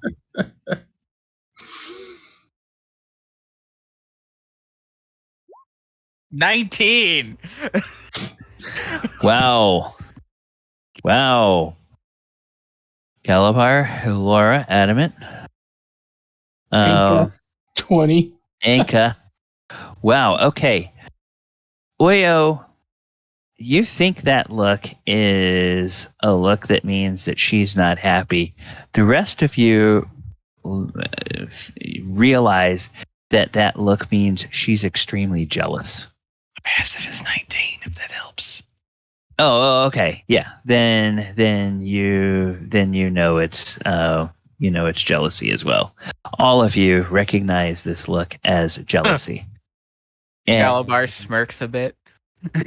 What is she jealous of? That we have Jarlaxle as representation? Or? No, no, the that you are contract. being offered a free range franchise license to your team, which Omen has proposed to name the Outer Limits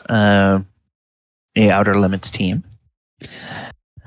Hereinafter referred to as the franchise.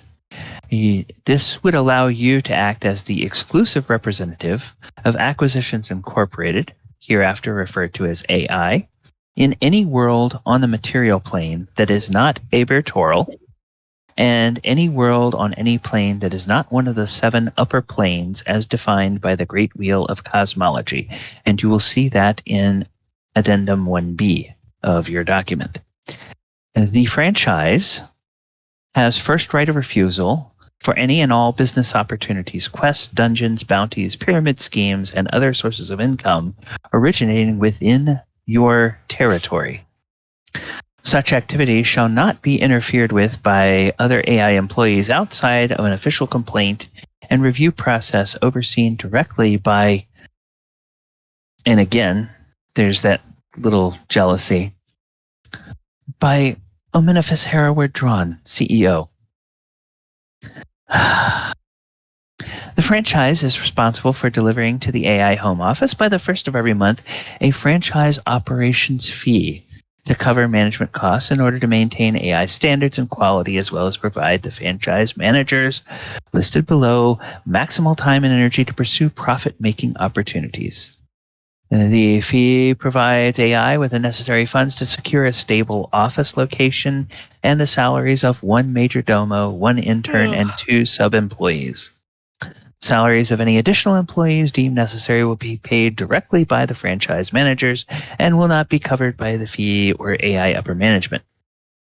Any payment shortfall will be added to the following month's fee along with 15% interest. Failure to cover the fee without due cause and explanation may trigger a franchise financial review.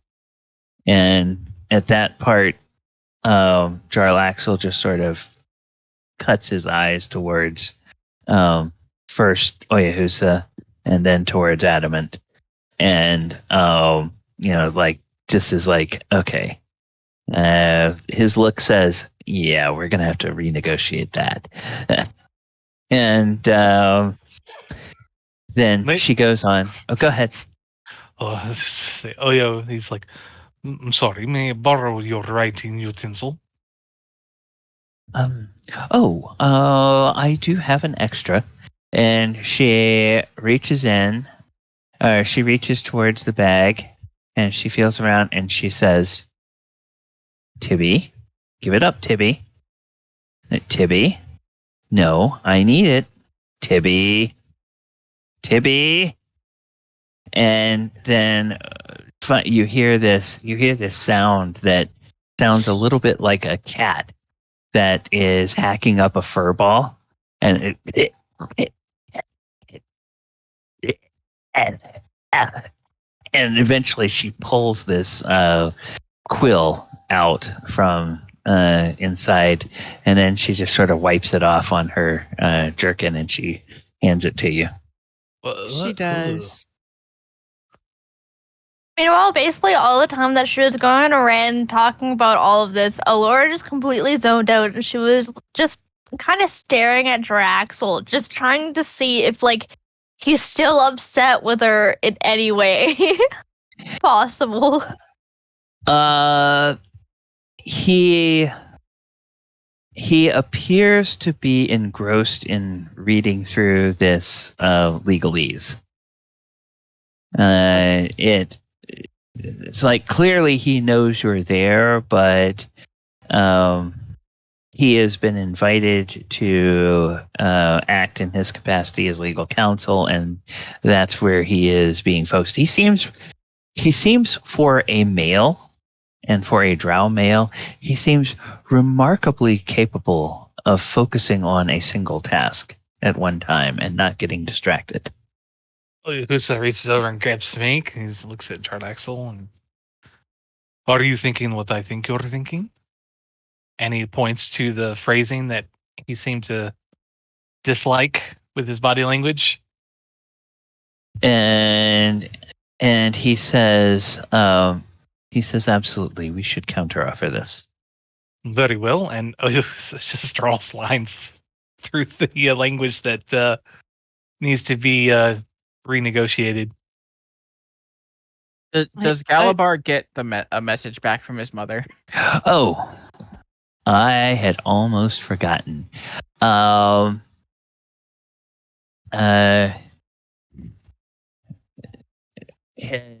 Your mother responds, and her answer is, "This is what I was afraid of." Well, when he starts making notes and stuff like that, I'm like,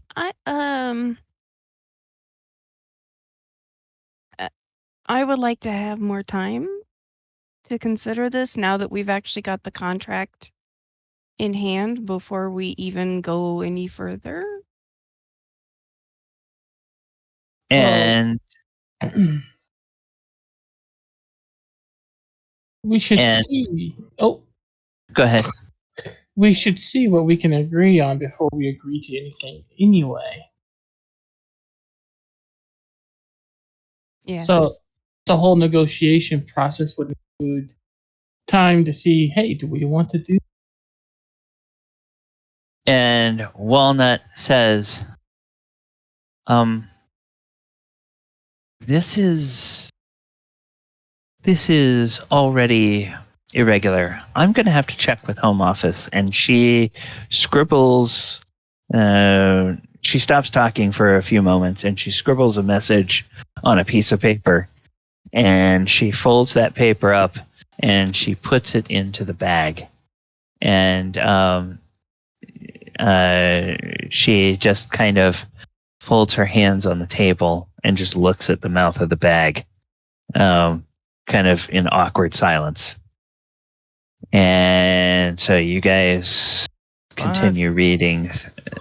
She's got like a connected like post bag of holding. That's cool. And yeah, that's what she was saying about the here or the level 3 documancy bag. Who said just hands the quill and go over to Jarlaxle. I'm sure that you can make any changes you see fit. And he says, "Go ahead." Jarlaxle. Adamant reaches into his bag and pulls out one of the pens he bought in Ravnica. Use this. And Jarlaxle looks at the pen and says, "I'm sorry, I don't understand. What is this?" Adamant clicks the button. He clicks the button and writes with it. Oh. Laura will see how Oyo and Adamant are both giving him different things to work with and says, "Oh, I want to join this too." And she brings up like a jar of like wet dirt and she kind of slides it over and says, "You can sign with this too." I've got a jar of dirt. And I thought you got rid of the jar of dirt. She'll never get rid of that jar of dirt. What are you talking about? Jarlaxle looks at Alora and says, "Oh, my lady honors me." And he he does this drow, just sort of this instinctive drow gesture where he puts his arm across his chest with a hand over his heart, and he just sort of bows from the waist in Eulaura's direction. And his eyes never rise to meet hers, just sort of on the table, but facing in her direction. She'll just turn red again, turn away, and say, "Did I do something wrong, Enka?" No, dear, you didn't. Although dirt is not the best writing utensil. Well, if you mix it with water and makes mud, and mud you can easily draw, and then it's almost like henna. Like you can just draw it on your skin and things like that to make notes. So yeah, I believe contracts require ink. Oh. Laura kind of looks a little bit upset. She rubs back of her shoulder. Oh, no, I look like an idiot. Yeah, looks at Jarlaxle and he's like, "She's very proud of her jar of dirt collection." And he looks at Oyahusa and says, "As she should be." I've always known that the nobility among the drow are they have good reasons for what they do, even if we mere mortals don't always understand what they are. The sarcasm. And so Galabar just straight up starts laughing. And Jarlaxle looks. There's a look that crosses his face that's a little bit a little bit alarmed, but he's still not quite sure what the whole dynamic here is, and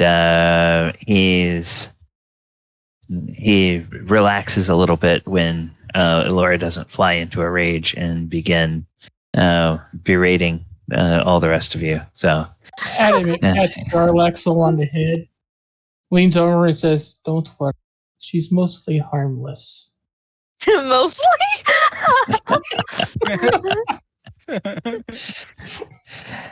and with that, he just sort of cocks an eye at Adamant, and then he gives a little curt nod, almost imperceptible, and then he goes back to looking at the contract, and he says, these terms of the division of profits seem like a good starting point. We might be able to do a little bit better." And then he says, he tells you, you should really look at these addenda. There's the company's prospectus and information on the principles. And then, and here we have an information on the planes. So basically, it looks like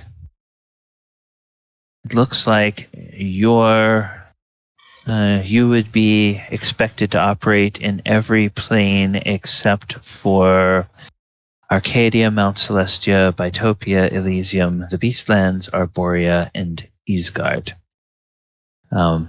And by expected to, I mean you would be free to take. You'd be free to take jobs there. I believe that is the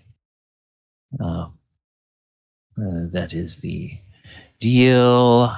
And then, and be sure to look at Addenda 2. It talks about the franchise roles.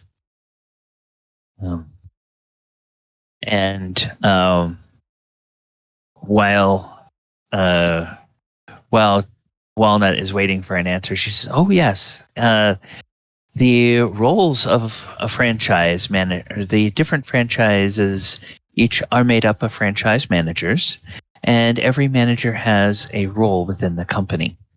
So if you look at Addenda 2 in your documents, you will see the titles that are available to you. There is the cartographer, who essentially creates and maintains the maps of a franchise's journeys and dictates directions for the franchise. Then there's the decisionist, who you receive, the decisionist receives one extra vote on franchise matters and resolves inter-party conflicts. Then there's, of course, the documancer, which is my role. And documancers record information, track jobs and quest details within the franchise, and make contracts with all of the entities that you will enter into agreements with to do work on behalf of the company. And then there's the Hordes person. The Hordes person will manage and store items and track resources of the team, both material and financial resources. Then there's the loremonger. The loremonger will record the names, dates, and vital information about all of the important people that you interact with and those that you make contracts with. Then there's the obviator. The obviator destroys targets, people, and information, and studies conflicts in order to find the most effective way for the team to achieve its objectives. Then there is the occultant. The occultant will track kills and will assess the value to the franchise of both the living and the dead among those that you are interacting with and those that you have interacted with in the past. And there's the Secretarian.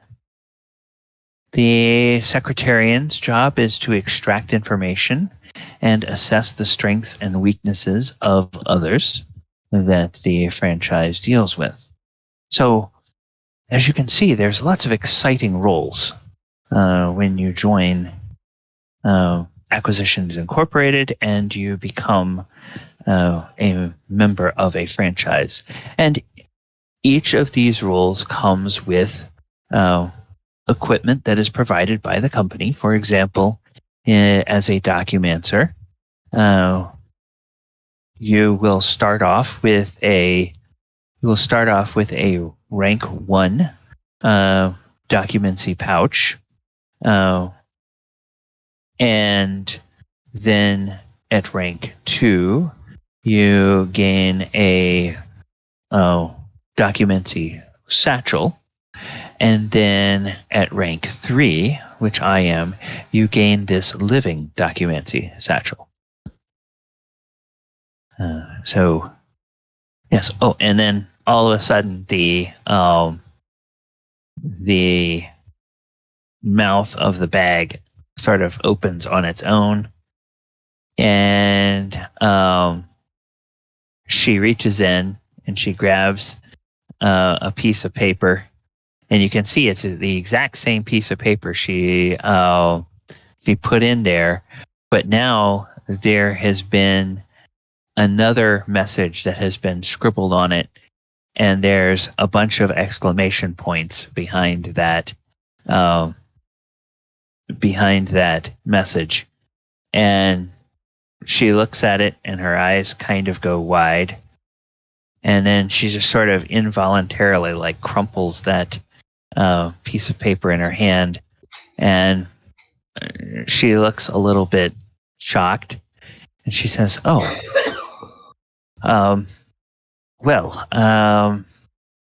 yes, it seems that I have been instructed that you are to have all the time you need to review the contract at your leisure. And Jarlaxle, Omen has informed me that that you will be recognized as legal counsel, and that pursuant to agreement by the members of the adventuring group, you would be able to negotiate with head office on their behalf. And Jarlaxle says, "Oh, well, that's very generous of Mr. Dron. Please give him my regards when you see him."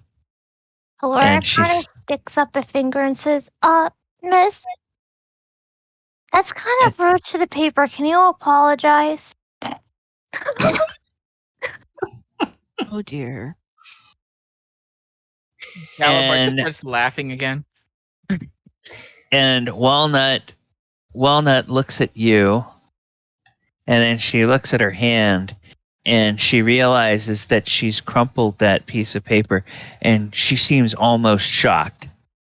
And she says, "What have I done?